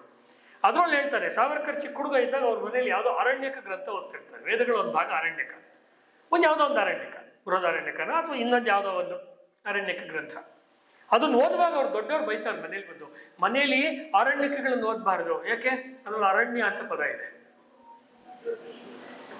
ಈ ಶರಣ್ಯ ಅಂತ ಹೆಸರಿಟ್ರೆ ಎಲ್ಲ ಶರಣ ಬಂದ್ಬಿಡ್ತಾರ? ನಮ್ರತ ಅಂತಿದ್ದವ್ರಿಗೆಲ್ಲ ನಮ್ರತೆ ಬಂದ್ಬಿಡುತ್ತಾ? ಸಾತ್ವಿಕ ಅಂತಿದ್ದವರೆಲ್ಲ ಸಾತ್ವಿಕರಾಗ್ಬಿಟ್ಟಿರ್ತಾರ? ಏನು ಅದು ಪದಶಃ ತೊಗೊಳಕ್ಕಾಗಲ್ಲ, ಅದು ಗುಣ ಅಲ್ವೇ? ಸೌಂದರ್ಯ ಅಂತ ಇರ್ತಾರೆ. ಒಬ್ಬರ ದೃಷ್ಟಿಯಿಂದ ಅವ್ರು ಸುಂದರಿ ಅನ್ಸ್ಬೋದು, ಇನ್ನೊಬ್ಬರ ದೃಷ್ಟಿಯಿಂದ ಸುಂದರಿ ಅಲ್ಲ ಅಂತ ಅನಿಸ್ಬೋದು. It depends. ಹಂಗೆ ತೃಪ್ತಿ ಅಂತ ಇರ್ತಾರೆ, ಯಾರೋ ತೃಪ್ತವಾಗಿರ್ತಾರ್ಯಾ? ಪದ ಅಷ್ಟೇ. ಅರಣ್ಯಕ ಅನ್ನೋದನ್ನ ತಗೊಂಡ್ರೆ, ಅರಣ್ಯಕ ಓದಿದ್ರೆ ಮನೇಲಿ ಅರಣ್ಯ ಆಗುತ್ತೆ. ರಾಮಾಯಣ ಓದಿದ್ರೆ ಮನೆಯಲ್ಲಿ ಕಾಡು ಹೋಗ್ಬಿಡ್ತಾರೆ. ಮಹಾಭಾರತ ಓದಿದ್ರೆ ಅಣ್ಣ ತಮ್ಮಂದ್ರ ನಡುವೆ. ಮತ್ತೆ ಬೈಬಲ್ ಓದ್ತೀರಾ, ಕುರಾನ್ ಓದ್ತೀರಾ? ಆ ಸ್ಥಿತಿ ಬಂತು. ಹಿಂದೂಗಳಲ್ಲಿ, ಭಾರತೀಯರಲ್ಲಿರುವವರೆಲ್ಲ ಗ್ರಂಥಗಳನ್ನು ಕಿತ್ಕೊಂಡ್ಬಿಟ್ಟು, ಇದು ಓದಿದ್ರೆ ಆ ಭಯ ಆಗತ್ತೆ, ಇದು ಓದಿದ್ರೆ ಈ ಅಪಶಕುನ ಆಗತ್ತೆ, ಇದು ಓದಿದ್ರೆ ಈ ತೊಂದರೆ ಆಗತ್ತೆ. ಇದು ನಡೀತು 200 years ಮುಂಚೆ ನಡೀತು. ರೆಕಾರ್ಡ್ಸ್ ಅಲ್ಲಿ ಇದೆಲ್ಲ. ಸಾವರ್ಕರ್ ಅವ್ರ ಜೀವನದಿಂದ ಒಂದು ಎಕ್ಸಾಂಪಲ್ ಕೊಡ್ತಾ ಇದೆ. ಇದು ಓದ್ಬಾರ್ದು. ಆಮೇಲೆ ಪುಸ್ತಕಗಳಿದ್ರೆ ಏನ್ ಮಾಡ್ಬೇಕು ಅಂದ್ರೆ ನವರಾತ್ರಿ ಟೈಮಲ್ಲಿ ಚೆನ್ನಾಗಿ ಅದಕ್ಕೆ ಎಣ್ಣೆ ಹಾಕಿ ಕುಂಕುಮ ಹಾಕಿ ಅರಶಿನ ಹಾಕಿ ನಮಃ ನಮಃ ನಮಃ ಹೇಳ್ಬಿಟ್ಟು ಪೂಜೆ ಮಾಡಿಬಿಟ್ಟು ಆಮೇಲೆ ಒಂದು ಡಬ್ಬದಲ್ಲೋ ಒಂದು ಇದ್ರಲ್ಲೋ ಇಟ್ಬಿಡ್ಬೇಕು. ನಮ್ಮ ತಾತನ ಕಾಲದಿಂದ ಇಟ್ಟಿದ್ದೀವಿ, ನಮ್ಮ ಮುತ್ತಾತನ ಕಾಲದಿಂದ ಇಟ್ಟಿದ್ದೀವಿ. ಅದನ್ನ ಕೊಡ್ರಿ, ಅದನ್ನ ಕೊಡೋಂಗಿಲ್ಲ. ಇದೆಲ್ಲ ಎದುರಿಸಿದ್ದಾರೆ ದಯಾನಂದರ ಕಾಲದಲ್ಲಿ. ಆಮೇಲೆ ಕೊನೆಯಲ್ಲಿ ಇನ್ನೂ ಒಂದು ಥಿಯರಿ ಕಟ್ಟಿದ್ರು. ನಮ್ಮಲ್ಲಿ ಎಲ್ಲ ಜ್ಞಾನ ಇತ್ತು ಅಂದ್ರೆ ಯಾವ ಟೈಮಲ್ಲಿ ಇವರು ವೇದಗಳ ಅಧ್ಯಯನಕ್ಕೆ ಎಂಟರ್ ಆದ್ರು ಅಂತ ಹೇಳಿ ನಮ್ಮಲ್ಲಿ ಎಲ್ಲ ಇತ್ತು. ಈ ಜರ್ಮನಿಯವರು ಬಂದ್ರಲ್ಲ, ಚಿಕ್ಕ ಹುಡುಗಿದ್ದಾಗ ಕೇಳ್ತಾ ಇದ್ದಿದ್ದು ಮಾತು ಹಾಸನದಲ್ಲಿ. ಈ ಜರ್ಮನಿಯವರು ಬಂದು ಎಲ್ಲ ಮುಖ್ಯವಾದ ವೇದಗಳನ್ನೆಲ್ಲ ತಗೊಂಡು ಹೋಗ್ಬಿಟ್ರು. ಬಟ್ ಸಾಕಷ್ಟು ಇಲ್ಲೇ ಇದೆಯಲ್ಲ ಲೈಬ್ರರಿಲಿ, ಇದನ್ಯಾರು ಓದೋರು? ಹೋಗಿದ್ರ ಬಗ್ಗೆನೇ ಹೇಳೋದು, ಇದ್ದಿದ್ರ ಬಗ್ಗೆ ಹೇಳಂಗಿಲ್ಲ. ಅವರೆಲ್ಲ ತಗೊಂಡು ಹೋಗ್ಬಿಟ್ರು, ಎಲ್ಲ ವೇದಗಳನ್ನು ಅವ್ರು ತಗೊಂಡು ಹೋಗ್ಬಿಟ್ರು. ಈ ರೀತಿ ವೇದಗಳ ಸುತ್ತ ಕಾಗಕ್ಕ ಗುಬ್ಬಕ್ಕನ ಕತೆ ಅಂತ ಹೇಳ್ತೀವಲ್ಲ, ಕಾಕ್ ಅಂಡ್ ಬುಲ್ ಸ್ಟೋರೀಸ್ ಬೇಕಾದಷ್ಟು ಕಟ್ಟಿದ್ರು ವೇದಗಳ ಬಗ್ಗೆ. ಈ ರೀತಿ ಮಾತುಗಳನ್ನ ಎಲ್ಲ ಕಟ್ಟಿದ್ರು. ಇಂಥ ಸಂದರ್ಭದಲ್ಲಿ ದಯಾನಂದ ಸರಸ್ವತಿಗಳು ಮಾಡಿದಂಥ ಬಹಳ ದೊಡ್ಡ ಕೆಲಸ ಏನು ಅಂತ ಹೇಳಿದ್ರೆ, ಅದೆಲ್ಲ ಇರಲಿ, ಭಗವದ್ಗೀತೆ ಇರಲಿ, ರಾಮಾಯಣ ಮಹಾಭಾರತ ಇರಲಿ, ಎಲ್ಲ ಸ್ಮೃತಿಗಳು ಇರಲಿ, ಮೊದಲು ವೇದಗಳಿಗೆ ಕೈ ಹಾಕಿ ಒರಿಜಿನಲ್. ಇದು ಹ್ಯಾಕ್ ಗೊತ್ತಾ? ನೀವೊಂದು ಮದುವೆ ಮನೆ ಕರ್ಕೊಂಡು ಹೋದ್ರೆ, ಒಳ್ಳೆ ಬಾಳೆ ಎಲೆ ಹಾಕಿ ಊಟ ಹಾಕ್ತಾರಲ್ಲ, ಆ ಥರ ಮದುವೆ ಮನೆ, ಬಫೆ ಅಲ್ಲ. ಅಲ್ಲಿ ಕರ್ಕೊಂಡು ಹೋದ್ರೆ ಮಕ್ಳೇನ್ ಮಾಡ್ತವೆ, ಚಿಕ್ಕ ಮಕ್ಕಳು ಸೈಡಲ್ಲಿರೋ ಬೂಂದಿ ಕಾಳು, ಇನ್ನೇನೋ ಒಂದು ಉಪ್ಪಿನಕಾಯಿ, ಇನ್ನೇನೋ ಹಪ್ಪಳ, ಅದನ್ನೆಲ್ಲ ತಿಂದು ಸುಮ್ಮನೆ ಟೈಮ್ ವೇಸ್ಟ್ ಮಾಡ್ತಾರೆ. ದೊಡ್ಡವ್ರು ಏನ್ ಹೇಳ್ತಾರೆ, ಮೇನ್ ಕೋರ್ಸ್ ಊಟ ಮಾಡು, ಮೇನ್ ಊಟ ಮಾಡೋದು, ಅನ್ನ ತಗೋ, ತುಪ್ಪ ತಿನ್ನು, ಅಥವಾ ಇನ್ನೇನೋ ಮುಖ್ಯವಾದ ಐಟಮ್ ಆ ಹಬ್ಬಕ್ಕೆ ಫಂಕ್ಷನಿಂಗ್ ಮಾಡಿರ್ತಾರೆ, ಅದನ್ನು ತಿನ್ನು. ಅಜ್ಜಿ ಎಷ್ಟು ಕಷ್ಟಪಟ್ಟು ಮಾಡಿದ್ದಾರೆ, ತಾತ ಎಷ್ಟು ಕಷ್ಟಪಟ್ಟು ಮಾಡಿದ್ದಾರೆ ಯಾರೋ ಒಬ್ರು ಮನೇಲಿ, ಅದನ್ನು ತಿನ್ನು, ಪೌಷ್ಟಿಕತೆ ಬರುತ್ತೆ ಅಂತ ಹುಡುಕಿ ತೋರಿಸ್ತಾರಲ್ಲ. ಹೀಗೆ ನಮ್ಮ ಊಟದ ಮೆನ್ಯೂನಲ್ಲಿ ದೊಡ್ಡವರು ಚಿಕ್ಕವ್ರಿಗೆ ಪೌಷ್ಟಿಕಾಂಶ ಬರುವ ಆಹಾರಗಳು, ರುಚಿಯಾದ ಆಹಾರ ಎರಡೂ ಆಗಿರೋದನ್ನ ಹೆಂಗ್ ತೋರಿಸ್ತಾರೋ ಹಂಗೆ ಈ ದೊಡ್ಡದೊಂದು ಬಾಳೆ ಎಲೆ ಇದೆಯಲ್ಲ, ವೈದಿಕ ಸಾಹಿತ್ಯ ಅನ್ನುವಂಥ ಊಟದ ಸುಮ್ಮನೆ ಎಕ್ಸಾಂಪಲ್ ಕೊಡ್ತಾ ಇರೋದು. ಆ ರೀತಿಯಲ್ಲಿ ಮುಖ್ಯವಾಗಿ ನೋಡ್ಬೇಕಾದ್ದು ವೇದ ಮಂತ್ರಗಳು ಅನ್ನೋದನ್ನ ಪಿನ್ ಪಾಯಿಂಟೆಡ್ ಅಂತ ಹೇಳ್ತೀವಿ ಇಂಗ್ಲಿಷ್ನಲ್ಲಿ. ಪಿನ್ ಪಾಯಿಂಟೆಡ್ ಆಗಿ ದಯಾನಂದರು ಹೇಳಿದ್ರು. ಇದರಿಂದ ಅವ್ರು ಏನ್ ಮಾಡಿದ್ರು, ಹಾವಿನ ಹುತ್ತಕ್ಕೆ ಕೈ ಹಾಕಿದ್ರು. ಯಾಕೆಂದ್ರೆ ವೇದಗಳನ್ನು ರಕ್ಷಣೆ ಮಾಡೋ ಹೆಸರಿನಲ್ಲಿ ಅನೇಕರು ವೇದಗಳನ್ನ ಮಂತ್ರ ಕಲಿತಾ ಇದ್ರು. ಲೆಟ್ ಅಸ್ ಬಿ ವೆರಿ ಫ್ರೈಕ್, ಮಂತ್ರ ಕಲಿತಾ ಇದ್ರು. ಏನಿದ್ರು ಅರ್ಥ ಅಂದ್ರೆ, ಅಯ್ಯೋ ಇದೆಲ್ಲ ಭಗವಂತದ್ದು, ಇದೆಲ್ಲ ಅರ್ಥ ಮಾಡ್ಕೊಳಕ್ಕಾಗುತ್ತೆ, ಒಂದು ಜನ್ಮ ಸಾಕಾಗಲ್ಲ, ಅದಕ್ಕೂ ಯಾವ್ದೋ ಶ್ಲೋಕ ಹೇಳ್ತಾ ಇದ್ರು. ಇದು ಬೇಕಾದಷ್ಟು ಜನ ನಾವೆಲ್ಲ ಇವಾಗ್ಲೂ ನೋಡ್ತೀವಂತವ್ರು. ಒಬ್ರು ಯಾರೋ ಹೇಳಿದ್ರು ಸ್ವಾಮಿಗಳು, ಹೆಂಗಸರು ಕೇವಲ ಲಲಿತಾ ಸಹಸ್ರನಾಮದ ಕುಂಕುಮಾರ್ಚನೆ ಮಾಡಬೇಕು, ಲಲಿತಾ ಸಹಸ್ರನಾಮದ ಅರ್ಥ ತಿಳ್ಕೊಬಾರ್ದು ಅಂತ. ಸಭೆ ಆದ್ರಿಂದ ಅವ್ರ ಹೆಸರು ಹೇಳ್ತಿಲ್ಲ, ಇಲ್ಲಾಂದ್ರೆ ಹೇಳ್ತಿದ್ದೆ. ಇದನ್ನ ತಿಳ್ಕೊಬೋದಂತೆ, ಅಂದ್ರೆ ಪದ್ಯ ಶ್ಲೋಕ ಹೇಳ್ಬೋದು, ಮೀನಿಂಗ್ ತಿಳ್ಕೊಬಾರ್ದು. ಈಗಲೂ ನಾನು ಹೇಳ್ತೀನಿ 2024 ಅಲ್ಲಿರುವಂತ ಮಾತಿದು. ಇದೇನಿದು? ನೀವು ಸಿನಿಮಾ ನೋಡ್ಬೋದು, ಸಿನಿಮಾನ ಅರ್ಥ ಮಾಡ್ಕೋಬಾರ್ದು ಅಂದ್ರೆ does it make any sense? ನೀವು ಒಂದು ಅಂಗಡಿಗೆ ಹೋಗಿ ಒಂದು ಪದಾರ್ಥ ಕೊಂಡ್ಕೋಬಹುದು, ರೇಟ್ ಕೇಳಬಾರ್ದು ಅಂದ್ರೆ ವ್ಯಾವಹಾರಿಕ ಅಲ್ಲ ಇದು, ಆಧ್ಯಾತ್ಮಿಕನೂ ಅಲ್ಲ. ಯಾಕೆಂದ್ರೆ ಅರ್ಥವನ್ನು ತಿಳ್ಕೊಳ್ಳದೆ ಯಾವ ಸಾಹಿತ್ಯವನ್ನು ಓದಿದ್ರು ಏನೂ ಪ್ರಯೋಜನವಿಲ್ಲ. ಈ ರೀತಿ ವೇದಗಳನ್ನ ಈ ಭಾರತೀಯ ಸಂಸ್ಕೃತಿಯ ಕೇಂದ್ರಕ್ಕೆ ಇವ್ರು ತಂದಿದ್ರಿಂದ ಏನಾಯ್ತು ಅಂತ ಹೇಳಿದ್ರೆ, ವೇದಗಳ ಬಗ್ಗೆ ಬಾಯಿಗೆ ಬಂದಂತೆ ಯಾರು ವ್ಯಾಖ್ಯಾನಗಳನ್ನು ಮಾಡ್ತಾ ಇದ್ರು ಕ್ರೈಸ್ತ ಮಿಷನರಿಗಳು, ಈಗಲೂ ಮಾಡ್ತಾ ಇದ್ದಾರೆ, ಈ ಕ್ಷಣಕ್ಕೂ ಮಾಡ್ತಾ ಇದ್ದಾರೆ. ನಿಮಗೆ ಅತಿ ಹೆಚ್ಚು ಪುಸ್ತಕಗಳು ಅಮೆರಿಕಾದ ಯೂನಿವರ್ಸಿಟಿಗಳಿಂದ, ಹಾರ್ವರ್ಡ್ ಯೂನಿವರ್ಸಿಟಿಯಿಂದ, ಆಕ್ಸ್ಫರ್ಡ್ ಯೂನಿವರ್ಸಿಟಿಯಿಂದ ಈಗ ಹೋದ ವರ್ಷ ಈ ವರ್ಷ ಬರುವ ಪುಸ್ತಕಗಳೆಲ್ಲ ಹಿಂದೂ ಸಂಸ್ಕೃತಿಯನ್ನು ತೆಗಳುವ ಪುಸ್ತಕಗಳು. ಈ ಕ್ಷಣಕ್ಕೂ ಅದನ್ನೆಲ್ಲ ನಮ್ಮ ಲೈಬ್ರರಿಗಳಿಗೆ ತರಿಸ್ಕೊಂಡು ಅದನ್ನ ನಮ್ಮ ಮೇಸ್ಟ್ರುಗಳು ಮೇಡಮ್ಗಳು ಓದಿ, ಅಂದ್ರೆ ದಬಾಕಿ ಅಂತ ನಮ್ಮ ಭಾಷೆಯಲ್ಲಿ ಹೇಳೋದಾದ್ರೆ, ಆಮೇಲೆ ಅದನ್ನ ಸಾರಾಂಶ ರೂಪದಲ್ಲಿ ಮಕ್ಕಳು ಪಾಠ ಮಾಡ್ತಾರೆ. ಹೀಗೆ ಪಾಶ್ಚಾತ್ಯ ವಿಚಾರಗಳಿದೆಯಲ್ಲ ಅದು ಮತ್ತು ಕ್ರಿಶ್ಚಿಯನ್ ವಿಚಾರಗಳನ್ನ ಇಟ್ಕೊಂಡು ವೇದಗಳಿಗೆ ತಪ್ಪು ವ್ಯಾಖ್ಯಾನ ಮಾಡುವ ಒಂದು ದೊಡ್ಡ ಕೆಟ್ಟ ರೀತಿಯ ಪರಂಪರೆ ದಯಾನಂದರ ಕಾಲದಲ್ಲೇ ಶುರುವಾಗಿತ್ತು. ಅವ್ರಿಗಿಂತ ಸ್ವಲ್ಪ ಮುಂಚೆ ಶುರುವಾಗಿತ್ತು. H.H. ವಿಲ್ಸನ್ ಅನ್ನೋನು ವಿಷ್ಣು ಪುರಾಣಕ್ಕೆ ಬಾಯಿಗೆ ಬಂದಂಗೆ ವ್ಯಾಖ್ಯಾನ ಮಾಡಿದ್ದ. ಈಗಲೂ ನೀವು ಅಂಗಡಿಗೆ ಹೋದ್ರೆ ವಿಷ್ಣು ಪುರಾಣಕ್ಕೆ ಬೆಸ್ಟ್ ಪುಸ್ತಕ ಅಂದ್ರೆ ವಿಲ್ಸನ್ದು ಅಂತ ಹೇಳ್ತಾರೆ, H.H. ವಿಲ್ಸನ್. ನಮ್ಮಲ್ಲಿ ಮ್ಯಾಕ್ಸ್ ಮುಲ್ಲರ್ ವೇದಗಳಿಗೆ ಬಾಯಿಗೆ ಬಂದಂಗೆ ವ್ಯಾಖ್ಯಾನ ಮಾಡಿ, ಆ ಮ್ಯಾಕ್ಸ್ ಮುಲ್ಲರ್ನ ವ್ಯಾಖ್ಯಾನಗಳನ್ನು ಇಟ್ಕೊಂಡು ರಾಧಾಕೃಷ್ಣನ್ ಬಾಯಿಗೆ ಬಂದಂಗೆ ಇಂಡಿಯನ್ ಫಿಲಾಸಫಿ ಬಗ್ಗೆ ಬರೋದು S Radhakrishna. Rigveda is the factory of gods ಅಂತ ಹೇಳ್ತಾರೆ. ಋಗ್ವೇದ ದೇವತೆಗಳ ಫ್ಯಾಕ್ಟ್ರಿ ಅಂತೆ, ದೇವತೆಗಳನ್ನು ಉತ್ಪಾದನೆ ಮಾಡುವ, ಹೆರಿಗೆ ಮಾಡುವ ಫ್ಯಾಕ್ಟ್ರಿ ಅನ್ನೋ ಅರ್ಥದಲ್ಲಿ ಬರೀತಾರೆ. ರಾಮಾನುಜಾಚಾರ್ಯರು ಉಪನಿಷತ್ತಿನ ಬಗ್ಗೆ, ಕಠೋಪನಿಷತ್ತಿನ ಬಗ್ಗೆ ವ್ಯಾಖ್ಯಾನ ಮಾಡ್ತಾ ಆ ಮೃತ್ಯುಲೋಕ ಹೀಗಿದೆ, ಯಮಧರ್ಮರಾಯ ಹೀಗಿದ್ದಾನೆ, ಅಲ್ಲಿಯ ಪ್ರಪಂಚ ಹೀಗಿದೆ ಅಂತ ಅವರ ಉಪನಿಷತ್ತಿನ ಭಾಷ್ಯದಲ್ಲಿ ಬರೆದ್ರೆ, ರಾಧಾಕೃಷ್ಣನ್ ಅವರು ಇಂಡಿಯನ್ ಫಿಲಾಸಫಿ ಪುಸ್ತಕದಲ್ಲಿ ಎಸ್ ರಾಧಾಕೃಷ್ಣನ್ ಅವರು ರಾಮಾನುಜಾಚಾರ್ಯರೇ ಅಲ್ಲಿ ಹೋಗಿ ವಿಸಿಟ್ ಮಾಡ್ಕೊಂಡು ಬರೆದಂಗೆ ಬರೀತಾ ಇದ್ದಾರೆ ಅಂತ ಹೇಳ್ತಾರೆ. ಅಂದ್ರೆ ಅವರ ಹೆಸರು ದೊಡ್ಡದು, ಅವ್ರು ಮಾಡಿರೋ ಕೆಲಸ ದೊಡ್ಡದಲ್ಲ. ದಯಾನಂದ್ರಿಗೆ ಹೋಲಿಸಿದ್ರೆ, ಆದ್ರೆ ದಯಾನಂದ್ರ ಕಾಲ್ಭಾಗದಷ್ಟು ಕೆಲಸ ಮಾಡದೇ ಇರೋರ್ಗು ಇಂಟರ್ನ್ಯಾಷನಲಿ ಏನೇನು ರೆಕಗ್ನಿಷನ್ ಸಿಗಬೇಕೋ ಎಲ್ಲ ಸಿಗ್ತಾ ಹೋಯ್ತು. ದಯಾನಂದ್ರ ಏನಂದ್ರೆ one of the Hindu reformer. Hindu reformers ಒಂದು ಪಟ್ಟಿ ಬರುತ್ತೆ. ರಾಜಾರಾಮ್ ಮೋಹನ್ ರಾಯ್, ಕೇಶವಚಂದ್ರ ಸೇನ್, ಈಶ್ವರಚಂದ್ರ ವಿದ್ಯಾಸಾಗರ್, ಮಹಾದೇವ ಗೋವಿಂದ ರಾನಡೆ, ಹೀಗೆ ಒಂದಷ್ಟು ಜನ ಬರ್ತಾರೆ. ಅದೇ ಇದ್ರೊಳಗಡೆ ಇವ್ರ ಹೆಸರು ಕೂಡ ರಿಫಾರ್ಮರ್ಸ್. ಏನಂದ್ರೆ ವೇದಗಳಿಗೆ ಹಿಂತಿರುಗಿ ಅಂತ ಅವ್ರು ಹೇಳಿದ್ರು ಅಷ್ಟೇ. ದಯಾನಂದ್ರ ಬಗ್ಗೆ ಹೇಳಿದ್ರು. ದಯಾನಂದರು ಮಾಡಿದಂತಹ ಬಹಳ ಮುಖ್ಯ ಕೆಲಸಗಳನ್ನ ನಾನು ಹಿಂದೆ ನನ್ನ ಲೇಖನದಲ್ಲಿ ಬರೆದಿದ್ದೆ. ಅದರಲ್ಲಿ ಒಂದು ನಿಮಗೆ ಇವತ್ತಿಗೂ ತುಂಬಾ ಬೇಕಾದ ಮಾತನ್ನು ನಿಮ್ಗೆ ಹೇಳ್ಬೇಕಾದ ಏನು ಅಂತ ಹೇಳಿದ್ರೆ, ದಯಾನಂದ ಸರಸ್ವತಿಗಳ ವಿಚಾರ ಇಲ್ಲ ಅಂದಿದ್ರೆ ಸಾವರ್ಕರ್ ಅವ್ರ ವಿಚಾರ ಬರ್ತಾ ಇರಲಿಲ್ಲ. ನಾ ಹೇಳೋ ಮಾತಲ್ಲ ಇದು. ಸಾವರ್ಕರ್ ಅವ್ರ ಬಗ್ಗೆ ಜೀವನ ಚರಿತ್ರೆ ಬರೆದಿರುವಂತಹ ಧನಂಜಯ್ ಕೀರ್ ಆ ಲೇಖಕ ಏನ್ ಹೇಳ್ತಾನೆ ಅಂದ್ರೆ, ಒಂದ್ ಕಡೆ ವಾಸುದೇವ ಬಲವಂತ ಪಡಿಕೆಯಿಂದ ಬಂದಿರುವ ಕ್ರಾಂತಿ ಅದನ್ನು ಹೇಳ್ತಾರೆ, ತುಂಬಾ ಕಡೆ ಆ ಉಲ್ಲೇಖ ನಡೆಯುತ್ತೆ, ಕ್ರಾಂತಿಕಾರಿ ಒಂದು ಪ್ರೇರಣೆಯ ವಿಷಯ. ಇನ್ನೊಂದು ನಮ್ಮ ಇಡೀ ಸಾಹಿತ್ಯ, ನಮ್ಮ ಕಲ್ಚರು, ನಮ್ಮ ದರ್ಶನ ಅದನ್ನು ಅವರು ತೆಗೆದುಕೊಂಡಿದ್ದು ದಯಾನಂದರಿಂದ. ಸಾವರ್ಕರ್ ಅವರು ದಯಾನಂದರು ಮತ್ತು ವಾಸುದೇವ ಬಲವಂತ ಪಡಿಕೆ ಇಬ್ರು ಬೇರೆ ಬೇರೆ ಮಾರ್ಗಗಳಲ್ಲಿ ಮಾಡುತ್ತಿದ್ದ ಕೆಲಸದ ಒಂದು ಸಂಗಮ ಅಂತ ಹೇಳಿ ಧನಂಜಯ್ ಕೀರವ್ರು ಬರೀತಾರೆ. ನಮ್ಮಲ್ಲಿ ಇವಾಗ ಏನಾಗಿದೆ, ಸ್ವಾತಂತ್ರ್ಯ ಚಳವಳಿ ಇತಿಹಾಸವನ್ನು ಹೇಳುವಾಗ, ಸಾವರ್ಕರ್ ಬಗ್ಗೆ ಹೇಳುವಾಗ ಕೂಡ ಅವರ ಕ್ರಾಂತಿಕಾರಿ ವಿಚಾರವನ್ನು ಮಾತ್ರ ಹೇಳ್ತಾರೆ. ದಯಾನಂದರಿಂದ ಅವ್ರು ಏನ್ ತಗೊಂಡ್ರು ಅಂತ ಹೇಳಲ್ಲ. ಅಂದ್ರೆ ಸಾವರ್ಕರ್ ಫೇಮಸ್ಸು, ಸಾವರ್ಕರ್ಗೆ ಸ್ಫೂರ್ತಿ ಕೊಟ್ಟ ದಯಾನಂದ ಸರಸ್ವತಿಗಳು ಅಷ್ಟು ಫೇಮಸ್ ಅಲ್ಲ. ಹೆಂಗೆ ಅಂದ್ರೆ, ದಯಾನಂದರು ಎಲ್ಲರೂ ವೇದಗಳನ್ನು ಕಲಿಬಹುದು ಅಂತ ಹೇಳಿದಾಗ ವೇದಗಳಲ್ಲಿ ಹೇಳಿರುವಂತ ವರ್ಣ ವ್ಯವಸ್ಥೆಯನ್ನು ಒಪ್ಪಿಕೊಂಡ್ರು. ವೇದಗಳಲ್ಲಿ ಹೇಳಿದ್ರು.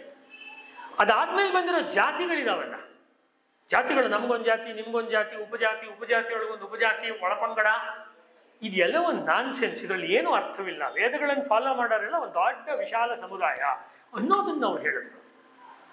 ಇದನ್ನು ಹೇಳೋದ್ರ ಮೂಲಕ ಅವ್ರ ವಿಚಾರವನ್ನ ಮುಂದೆ ತೆಗೆದುಕೊಂಡು ಶ್ರದ್ಧಾನಂದರು ಮತ್ತು ಉಳಿದಂತ ಮಹನೀಯರು ಪರಾವರ್ತನದ ಕೆಲಸ ಶುರು ಮಾಡೋರು. ಅಂದ್ರೆ ಹಿಂದೂಗಳಾಗಿದ್ದು ಮುಂಚೆ, ಆಮೇಲೆ ಕ್ರೈಸ್ತರು ಮುಸಲ್ಮಾನರಾಗಿ ಹೋಗಿರೋರನ್ನ ವಾಪಸ್ ಕರ್ಕೊಂಡು ಬರುವಂತ, ಮನೆಗೆ ಮಾತೃ ಧರ್ಮಕ್ಕೆ ಕರೆದುಕೊಂಡು ಬರುವಂತ ಕೆಲಸವನ್ನ ಮಾಡಿದ್ರು. ಶಿವರಾಮ್ ಕಾರಂತರದ್ದು ಒಂದು ಪುಸ್ತಕ ಇದೆ, ಮರಳಿ ಮಣ್ಣಿಗೆ ಅಂತ. ಅದು ಈ ಸಬ್ಜೆಕ್ಟ್ ಅಲ್ಲ, ಆದ್ರೆ ಮರಳಿ ಮನೆಗೆ ಅನ್ನೋ ಕೆಲಸವನ್ನ ದಯಾನಂದರ ವಿಚಾರದ ಆಧಾರದ ಮೇಲೇನೆ ಅನೇಕರು ಉತ್ತರ ಭಾರತದಲ್ಲಿ ಶುರು ಮಾಡಿದ್ರು. ಅದ್ರಲ್ಲಿ ಸ್ವಾಮಿ ಶ್ರದ್ಧಾನಂದರು ಬಹಳ ದೊಡ್ಡ ಹೆಸರು. ಆ ಕೆಲಸವನ್ನ ಮಹಾರಾಷ್ಟ್ರದಲ್ಲಿ ಮಾಡಿದವರು ಸಾವರ್ಕರ್. ಅಂದ್ರೆ ಸಾವರ್ಕರ್ ಅವರು ಮಾಡಿದಂತಹ ಹಿಂದೂಗಳ ಸಹಪಂಕ್ತಿ ಭೋಜನ, ಹಿಂದೂಗಳೆಲ್ಲ ಒಟ್ಟಿಗೆ ಊಟ ಮಾಡೋದು, ಒಂದು ಓಂಕಾರ ಹೇಳೋದು, ಅಥವಾ ಇವತ್ತು ಹೇಳಿದಂಗೆ ಗಾಯತ್ರಿ ಮಂತ್ರ ಹೇಳೋದು, ಶಾಂತಿ ಶಾಂತಿ ಹೇಳೋದು, ಊಟ ಮಾಡೋದು ಅಷ್ಟೇ. ಅವ್ರು ಇತ್ತೀಚೆಗೆ ಒಂದು ಸಾವರ್ಕರ್ ಸಿನಿಮಾ ನೋಡಿದ್ರೆ ಕೂಡ ಒಬ್ಬ ಮುಸಲ್ಮಾನ ಆಗ್ಬಿಡ್ತಾನೆ. ನೀವು ನೋಡಿರ್ಬೋದು, ಇತ್ತೀಚೆಗೆ ಒಂದು ಸಿನಿಮಾ ಒಂದು ಸಾವರ್ಕರ್, ಅವನು ಅಂಡಮಾನ್ದಲ್ಲಿ ಒಬ್ಬ ಮುಸ್ಲಿಂ ಆಗ್ಬಿಡ್ತಾನೆ. ಏನ್ ಮಾಡೋದು, ನಾನು ಮುಸ್ಲಿಂ ಆಗ್ಬಿಟ್ಟೆ ಅಂತ ಗೊಳೋ ಅಂತಿರ್ತಾನೆ. ಅವನು ಬಾಯಿ ತೆಗಿ ಅಂತ ಹೇಳಿ ಒಂದು ತುಳಸಿ ದಳ ಹಾಕ್ತಾರೆ ಅವ್ರ ಬಾಯಿಗೆ, ಹಾಕ್ಬಿಟ್ಟು ಒಂದು ಯಾವ್ದೋ ಶ್ಲೋಕ ಹೇಳ್ತಾರೆ ಅದಕ್ಕೆ, ಅದು ಗಾಯತ್ರಿ ಮಂತ್ರ. ಗಾಯತ್ರಿ ಮಂತ್ರ ಹೇಳು ಅಷ್ಟೇ, 3 ಸತಿ ಮುಗೀತು, ಹಿಂದೂ ಆದೆ ನೀನು ಅಂತ. ನಿನ್ನ ಹಿಂದೂ ಧರ್ಮದಿಂದ ನಿನ್ನನ್ನು ದೂರ ಸೆಳೆಯೋದ್ರ ಮೂಲಕ ನಿನ್ನ ಮಂತ್ರಗಳಿಂದ ದೂರ ಮಾಡಿದ್ರು ಅಲ್ವಾ. ದೇವಸ್ಥಾನಕ್ಕೆ ನಿನ್ನ ಬಿಡ್ತಾರೆ ಬಿಡಲ್ಲ ಅದೆಲ್ಲ ಆಮೇಲೆ ನೋಡ್ಕೊಡ, ಮಂತ್ರಗಳಿಂದ ಅಂತೂ ಯಾರು ನಿನ್ ಕಿತ್ಕೊಳಕ್ಕಾಗಲ್ಲ. ಯಾವ ಮನುಷ್ಯನನ್ನು ಜಗತ್ತಿನ ಯಾವ ಶಕ್ತಿಯು ಮಂತ್ರಗಳಿಂದ ದೂರ ಮಾಡ್ಕೊಳಕ್ಕಾಗಲ್ಲ. ಮನುಷ್ಯನಿಗೆ ಬೇಡ ಅಂದ್ರೆ ಏನು ಮಾಡೋಕ್ಕಾಗಲ್ಲ. ಮಂತ್ರಗಳನ್ನು ಕಲಿಬಾರ್ದು ಅಂತ ಯಾರು ಹೇಳಿದ್ದಾರೆ? ಯಾವ ಮಂತ್ರ ನಾನು ಕಲ್ತ್ಕೋಬಹುದು, ಅದಕ್ಕೊಂದು ಸಿದ್ಧತೆ ಬೇಕು. ಇದನ್ನ ದಯಾನಂದರು ಏನ್ ಮಾಡಿ ತೋರಿಸಿದ್ರು, ಆ ಕೆಲಸವನ್ನ ಸಾವರ್ಕರ್ ಅವರು ತುಂಬಾ ದೊಡ್ಡ ಪ್ರಮಾಣದಲ್ಲಿ ಮಾಡಿದ್ರು. ಮತ್ತೆ ಎಲ್ಲ ಜಾತಿಯವರು ಒಂದೇ ದೇವಸ್ಥಾನಕ್ಕೆ ಹೋಗ್ಬೇಕು ಹಿಂದೂಗಳಲ್ಲಿ, ಅಲ್ಲಿ ಜಾತಿ ಭೇದ ಇಲ್ಲ. ನಿಮ್ ಜಾತಿ ಅಥವಾ ನಿಮ್ಮ ಜನಿವಾರ, ನಿಮ್ಮ ಶಿವದಾರ, ನಿಮ್ಮ ಇನ್ನೊಂದು ಲಾಂಛನ, ಶಿಖೆ ಬಿಟ್ಟಿದಿರೋ ಇಲ್ವೋ, ಅಥವಾ ಸಿಖ್ಖರ ಥರ ಟರ್ಬನ್ ಹಾಕಿದಿರೋ ಇಲ್ವೋ, ಯಾವುದನ್ನು ನೋಡದೆ ಅವರು ಹಿಂದೂಗಳು ಇದನ್ನು ಒಪ್ಕೊಂಡು ಬಂದರೆ ಅವ್ರನ್ನ ಒಳಗೆ ಸೇರಿಸ್ಬೋದು ಅಂತ ಪತಿತ ಪಾವನ ಮಂದಿರವನ್ನು ಕಟ್ಟಿಸಿದ್ರು ರತ್ನಗಿರಿ ಊರಿನಲ್ಲಿ ಸಾವರ್ಕರ್. ಇದೇ ಮೂಲ ಅವರೇ ಹೇಳಿದ್ದಾರೆ, ಮತ್ತೆ ಮತ್ತೆ ಹೇಳಿದ್ದಾರೆ. ಹೀಗಾಗಿ ಸಾವರ್ಕರ್ ಅವರು ಹಿಂದುತ್ವ ಗ್ರಂಥ ಬರೆದಾಗ ಅದಕ್ಕೆ ಬಹಳ ಒಳ್ಳೆಯ ಒಂದು ವಿಮರ್ಶೆ ಮತ್ತು ಆಶೀರ್ವಾದ ರೂಪದ ಮಾತುಗಳನ್ನು ಹೇಳಿದ್ದು ಸ್ವಾಮಿ ಶ್ರದ್ಧಾನಂದ. ನಾನು ಪುಸ್ತಕ ಅನುವಾದ ಮಾಡಿದ್ದೀನಿ, ಸಾವರ್ಕರ್ ಅವರ ಹಿಂದುತ್ವದ ಪುಸ್ತಕ. ಅಂದ್ರೆ ವಿವೇಕಾನಂದರು, ಅರವಿಂದರು, ಸಾವರ್ಕರ್, ಆನಂದ್ ಕುಮಾರಸ್ವಾಮಿ, ಆಮೇಲೆ ಬಂದ ರಾಮ್ ಸ್ವರೂಪ್, ಸೀತಾರಾಮ್ ಗೋಯಲ್, ಡೇವಿಡ್ ಫುರಾಲಿ, ಡಾಕ್ಟರ್ ಹೆಡ್ಗೇವಾರ್, ಧರ್ಮಪಾಲ್, ಎಲ್ಲರಿಗೂ ಮೂಲ ಈ ವಿಚಾರವೇ. ಇದರಿಂದನೇ ಹೊರಟಿರೋದು ವಿಚಾರ ಇದು. ಅಂದ್ರೆ ಹೇಗೆ ಈ ಹಿಂದೂ ಸಮಾಜ ಎಲ್ಲ ಸಾಹಿತ್ಯ ಓದ್ಕೊಂಡು ವೇದಗಳನ್ನು ನೆಗ್ಲೆಕ್ಟ್ ಮಾಡ್ತೋ, ಹಾಗೆ ಆಧುನಿಕ ಬೌದ್ಧಿಕ ಚಿಂತನೆ ಬೇರೆ ಎಲ್ಲ ದೊಡ್ಡ ದೊಡ್ಡ ಥಿಂಕರ್ಸ್ನು ಓದ್ಕೊಂಡು ದಯಾನಂದ್ರನ್ನ ನೆಗ್ಲೆಕ್ಟ್ ಮಾಡಿದೆ. ಆದ್ರೆ ಪವರ್ ಹೌಸ್ ಅಂತಿರಲ್ಲ, ಅವರ ವಿಚಾರಕ್ಕೆ ಬೇಕಾದ ಮೂಲ ಶಕ್ತಿ ಬರ್ತಾ ಇರೋದೆ ಈ ಋಗ್ವೇದ ಭಾಷ್ಯ ಭೂಮಿಕೆಯಿಂದ ಮತ್ತು ಸತ್ಯಾರ್ಥ ಪ್ರಕಾಶದಿಂದ ಮತ್ತು ಈ ಆರ್ಯ ಸಮಾಜದಲ್ಲಿ ಇರುವಂತ ಆ ಸಂಸ್ಥೆಯವರು ಮಾಡಿರುವಂತ 10 ಮುಖ್ಯವಾದಂತ ಸೂತ್ರಗಳಿಂದ. ಅದು ಇಡೀ ಮುಂದೆ ಬಂದಂತ ಎಲ್ಲ ಹಿಂದೂ ಸಂಘಟನೆಗಳಿಗೆ ಅದೇ ಆಧಾರ. ಆ 10 ಸಂಗತಿಗಳನ್ನು ಅವ್ರು ಏನ್ ಹೇಳಿದ್ದಾರೆ ಅದೇ ಸಂಗತಿಗಳೇ ಆಧಾರ. ಆದ್ರೆ ಪ್ರಾರಂಭದ ಘಟ್ಟದಲ್ಲಿ ಯಾರು ಇದ್ರ ಜೊತೆಯಲ್ಲಿ ಇದ್ರು ಮುಂದಿನ ಹಂತದಲ್ಲಿ ಅವರ ವಿಚಾರಗಳು ಬೆಳೆದಾಗ ಇದರಿಂದ ಸ್ವಲ್ಪ ದೂರ ಹೋದ್ರು. ದೂರ ಹೋಗಿದ್ ಮಾತ್ರವಲ್ಲ, ಅದು ಮರೆತೇ ಹೋಯ್ತು. ಬಾಬಾ ಕೃಷ್ಣಮೂರ್ತಿ ಅವ್ರ ಹತ್ರ ಮಾತಾಡುವಾಗ 4 ಸತಿ ಹೇಳಿದ್ದಾರೆ ಅವರು ಚಿಕ್ಕ ಹುಡುಗರು ಇದ್ದಾಗ RSS ನ ಶಾಖೆಗಳಲ್ಲಿ ಹೇಳುತ್ತಿದ್ದ ಹಾಡುಗಳು ಆರ್ಯ ಸಮಾಜದ ಹಾಡುಗಳು. ಆರ್ಯ ಸಮಾಜದವರು ಇವಾಗೊಂದು ಪ್ರಾರ್ಥನೆ ಬೆಳಗ್ಗೆ ಹವನ ಮಾಡುವಾಗ ಹೇಳಿದ್ರಲ್ಲ, ಆ ರೀತಿ ಹಾಡು ಎಲ್ಲ ದೇಶಕ್ಕೆ ಸಂಬಂಧಪಟ್ಟಿದ್ದು. ಇದು ಹಿಂದೂ ಭೂಮಿ, ಆರ್ಯ ಭೂಮಿ ಅನ್ನುವ ಹಾಡುಗಳೆಲ್ಲ ಎಲ್ಲಿ ಹೆಚ್ಚು ಆರ್ಯ ಭೂಮಿ ಅನ್ನೋ ಮಾತು ಬರುತ್ತೆ ಸಂಘದ ಹಾಡುಗಳಲ್ಲಿ, ಅದು ಮೂಲ ತೆಗೆದುಕೊಂಡಿರೋದು ಆರ್ಯ ಸಮಾಜದ ಹಾಡುಗಳು. ಅಂದ್ರೆ ಆರ್ಯ ಸಮಾಜದ ಚಳವಳಿ ಯಾವಾಗ ಸ್ವಾಮಿ ಶ್ರದ್ಧಾನಂದರನ್ನ ರಫೀಕ್ ಕೊಲೆ ಮಾಡಿದ ರಶೀದ್, ಆ ಸಂದರ್ಭ ಆದ್ಮೇಲೆ ಸ್ವಲ್ಪ ಅದು ಕಡಿಮೆ ಆದಂಗಾಯ್ತು. ಆಗ ಅನೇಕರು ಆ ವಿಚಾರದಲ್ಲಿ ಇದ್ದವರು ಅದನ್ನು ಬಿಡದೆ ಈ ರಾಷ್ಟ್ರೀಯ ಸ್ವಯಂ ಸೇವಕ ಸಂಘದ ಕಡೆಗೆ ಬಂದರು. ಅಂದ್ರೆ ದಯಾನಂದರ ವಿಚಾರ ಇದ್ರ ಒಳಗಡೆನಲ್ಲೂ ಹರ್ಕೊಂಡು ಬಂತು. ಹೀಗಾಗಿ ಇತ್ತೀಚಿನ ದಿನಗಳವರೆಗೂ ಕೂಡ ಪ್ರಾರ್ಥನೆ ಮಾಡುವಾಗ, ಓಂಕಾರ ಹೇಳುವಾಗ, ಶಾಂತಿ ಮಂತ್ರವನ್ನು ಹೇಳುವಾಗ, ಶಾಂತಿ ಪಾಠವನ್ನು ಹೇಳುವಾಗ ಈ ಪದ್ಧತಿನಲ್ಲಿ RSS ಪದ್ಧತಿನಲ್ಲಿ ನಾನು ಒಬ್ಬ ರಿಸರ್ಚರ್ ಆಗಿ ಗುರುತಿಸೋದು ಆರ್ಯ ಸಮಾಜದ ಪ್ರಭಾವ ತುಂಬಾ ದೊಡ್ಡ ಮಟ್ಟದಲ್ಲಿದೆ. ಹೇಳಕ್ ಅವ್ರಿಗೂ ಇಷ್ಟ ಇಲ್ಲ, ಹೇಳಕ್ ಇವ್ರಿಗೂ ಇಷ್ಟ ಇಲ್ಲ. ಇದು ಪರಿಸ್ಥಿತಿ. ಹೇಳಬಾರ್ದು ಅಂತಲ್ಲ, ಏನೋ ಹೇಳಿಲ್ಲ ಅಷ್ಟೇನೆ. ಒಟ್ಟಿನಲ್ಲಿ 2 ಪಾರ್ಟ್ ಹೇಳಿದೆ ನಿಮ್ಗೆ ಅವಾಗಿಂದ. ಸಂಘಟನೆಗಳನ್ನು ಕಟ್ಟುವವರಿಗೆ ಹಿಂದೂ ಸಮಾಜಕ್ಕೆ ಬೇಕಾದ ಸ್ವಾಭಿಮಾನಿ, ದೇಶಾಭಿಮಾನಿ, ಧರ್ಮನಿಷ್ಠ ಸಂಘಟನೆಗಳನ್ನು ಕಟ್ಟುವವರಿಗೆ ಆರ್ಯ ಸಮಾಜ ಒಂದು ಮಾಡೆಲ್ನ ಕ್ರಿಯೇಟ್ ಮಾಡ್ತದೆ. ಅದು ಏನು ಅಂದ್ರೆ ಎಲ್ಲರೂ ಸೇರ್ಕೊಳ್ಳಿ, ಒಟ್ಟಿಗೆ ಹೋಮ ಹವನ ಮಾಡಿ, ಎಲ್ಲರೂ ಸೇರ್ಕೊಳ್ಳಿ, ವೇದ ಮಂತ್ರಗಳನ್ನು ಹೇಳಿಸ್ಕೊಳ್ಳಿ, ಎಲ್ಲರೂ ಸೇರ್ಕೊಂಡ್ಬಿಟ್ಟು ನೀವು ಒಂದು ಶುದ್ಧವಾದ ಸಾತ್ವಿಕವಾದ ಜೀವನವನ್ನು ಮಾಡಿ ಮತ್ತು ಒಟ್ಟೊಟ್ಟಿಗೆ ಬದುಕಿ, ಪ್ರತ್ಯೇಕವಾಗಿರ್ಬೇಡಿ, ಒಟ್ಟಿಗೆ ನೀವು ಇರುವಂಥದ್ದನ್ನ ಮಾಡಿ ಅಂತ ಅವರು ಉಲ್ಲೇಖ ಮಾಡಿದ್ದೆಲ್ಲ ವೇದಗಳ ಮಂತ್ರಗಳನ್ನ ಇಟ್ಕೊಂಡು ಇವರು ದಯಾನಂದ ಸರಸ್ವತಿಗಳು ಉಲ್ಲೇಖವನ್ನು ಮಾಡಿದ್ರು. ದಯಾನಂದ ಸರಸ್ವತಿಗಳು ಬರದೇ ಹೋಗಿದ್ದಿದ್ರೆ ಏನಾಗ್ತಿತ್ತು ಅಂತ ಒಂದು ಉದಾಹರಣೆ ನಿಮಗೆ ಕೊಡಬೇಕು ಅಂದ್ರೆ, ಅವರ ಸತ್ಯಾರ್ಥ ಪ್ರಕಾಶದಲ್ಲಿ 14 ಚಾಪ್ಟರ್ಗಳಿದೆಯಲ್ಲ, ಅದರಲ್ಲಿ 11ನೇ ಚಾಪ್ಟರ್ ತನಕ ಸಾಮಾನ್ಯವಾಗಿ ಬೇರೆ ಬೇರೆ ಧಾರ್ಮಿಕ ಅಥವಾ ದಾರ್ಶನಿಕ ಗ್ರಂಥಗಳಲ್ಲಿ ಬರೋ ರೀತಿ ಸಬ್ಜೆಕ್ಟೇ ಇದೆ. ಅದು ಇಲ್ಲ. 11ನೇ ಚಾಪ್ಟರ್ನಲ್ಲಿ ಕೊನೆಯಲ್ಲಿ ಒಂದು ಉಪವಿಭಾಗ ಇದೆ. ಹಿಸ್ಟ್ರಿ ಅವರಿಗೆ ತುಂಬಾ ಇಂಪಾರ್ಟೆಂಟ್. ಇವತ್ತು ಒಂದು ಮಾತು ನಡೀತಾ ಇದೆ, ಭಾರತದ ಇತಿಹಾಸವನ್ನು ಭಾರತೀಯರೇ ಬರಿಬೇಕು, ಹಿಂದೂಗಳ ಹಿಸ್ಟ್ರಿಯನ್ನು ಹಿಂದೂಗಳೇ ಬರಿಬೇಕು ಅಂತ ಒಂದು ಮಾತು ನಡೀತಾ ಇದೆ. ಅದಕ್ಕೆ ಮೂಲ ಏನು ಅಂತ ಹೇಳಿದ್ರೆ,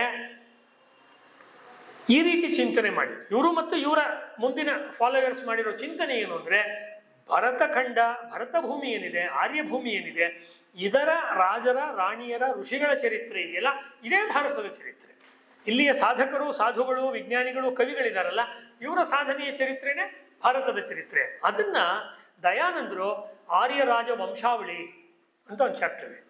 ಈ ಪುಸ್ತಕ ಸಬ್ ಚಾಪ್ಟರ್, ಒಂದು ಉಪವಿಭಾಗ, 11ನೇ ಚಾಪ್ಟರ್, 11ನೇ ಸಮೋಲ್ಲಾಸ, 11ನೇ ಅಧ್ಯಾಯದ ಕೊನೆಯಲ್ಲಿ ಬರುತ್ತೆ. ಬೇರೆ ಬೇರೆ ರಾಜರುಗಳು ಮಹಾಭಾರತ ಕಾಲದಲ್ಲಿ ಮತ್ತು ತದನಂತರದಲ್ಲಿ ಬಂದಂತಹ ರಾಜರ ಒಂದು ದೊಡ್ಡ ಪಟ್ಟಿಯನ್ನು ಕೊಡ್ತಾರೆ. ಇಂದ್ರಪ್ರಸ್ಥದಲ್ಲಿ ಆರ್ಯ ಸಜ್ಜನರು ಶ್ರೀಮನ್ ಮಹಾರಾಜ ಯಶಪಾಲನವರೆಗೆ ರಾಜ್ಯವಾಳಿದರು.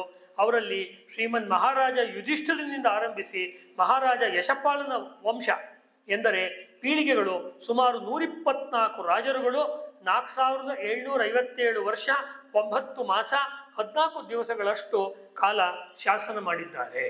ಖಚಿತವಾಗಿ ಕೊಡ್ತಾರೆ. ಅವರೇನು ಹಿಸ್ಟಾರಿಯನ್ ಅಲ್ಲ, MA ಹಿಸ್ಟ್ರಿ ಮಾಡಿದವರಲ್ಲ ದಯಾನಂದ ಸರಸ್ವತಿಗಳು.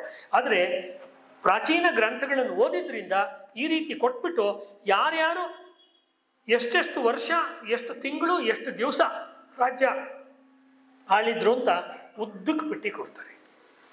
ನೋಡ್ಬೇಕು ನೀವು, 5-6 ಪುಟಗಳಷ್ಟು ದೊಡ್ಡದಾಗಿರೋ ಪಟ್ಟಿಯನ್ನ 11ನೇ ಚಾಪ್ಟರ್ನಲ್ಲಿ ಸತ್ಯಾರ್ಥ ಪ್ರಕಾಶದಲ್ಲಿ ಕೊಡ್ತಾರೆ.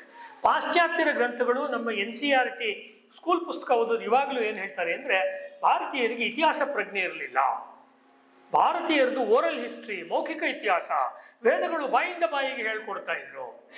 ಬಾಯಿಂದ ಬಾಯಿಗೆ ಹೇಳ್ಕೊಡಕ್ಕಲ್ಲ, ಅವ್ರು ಬಾಯಿಂದ ಹೇಳಿದ್ದು ನೀವು ಕಿವಿಗೆ ಕೇಳಿಸ್ಕೊಳ್ತಾರೆ ಆ್ಯಕ್ಚುಲಿ, ಅಲ್ವಾ? ಯಾರು ಬಾಯಿಂದ ಬಾಯಿ ಹೇಳ್ಕೊಡಕ್ಕಾಗಲ್ಲ. ಬಾಯಲ್ಲಿ ಹೇಳಿದ್ದು ಕಿವಿಗೆ ಬೀಳುತ್ತೆ, ಕಲ್ತ್ಕೊಂಡು ತಿರ್ಗಾ ಅವ್ರು ಬಾಯಲ್ಲಿ ಹೇಳಿದ್ದು ಇನ್ನೊಬ್ರು ಕಿವಿಗೆ ಬೀಳುತ್ತೆ. ಒಟ್ನಲ್ಲಿ ಬಾಯಿಂದ ಕಿವಿಗೆ ಅಂತಲೂ ಅವ್ರಿಗೆ ಹೇಳಕ್ ಬರಲ್ಲ, ಓರಲ್ ಟ್ರೆಡಿಷನ್ ಅಂತ ಹೇಳುವಾಗ. ಇದು ಯಾಕೆ ಹೇಳಿದ್ರು ಅಂದ್ರೆ ಇದ್ರ ಹಿಂದೆ ಒಂದು ಪೊಲಿಟಿಕ್ಸ್ ಇದೆ. ಫಸ್ಟ್ ಆಫ್ ಆಲ್ ನಿಮ್ಗೆ ಹಿಸ್ಟ್ರಿ ಇಲ್ಲ, ಅಕಸ್ಮಾತ್ ನಿಮ್ಗೆ ಹಿಸ್ಟ್ರಿ ಇದೆ ಅಂತ ನೀವು ವೇದಗಳು, ಪುರಾಣಗಳು ಇತ್ಯಾದಿಗಳನ್ನು ಹೇಳಿದ್ರೆ ದಟ್ಸ್ ಆಲ್ ಓರಲ್ ಹಿಸ್ಟ್ರಿ. ಅದೆಲ್ಲ ಮೌಖಿಕ ಇತಿಹಾಸ. ನಿಮ್ಗೆ ಲಿಖಿತ ಇತಿಹಾಸವಿಲ್ಲ, ಬರವಣಿಗೆ ಇತಿಹಾಸವಿಲ್ಲ. ಮತ್ತು ವೇದಗಳನ್ನೆಲ್ಲ ಅವ್ರು ಸುಳ್ಳು ಹೇಳಿದ್ದೇನು ಅಂದ್ರೆ 13ನೇ ಶತಮಾನ ತನಕ ಯಾರು ಬರದೇ ಇಲ್ಲ.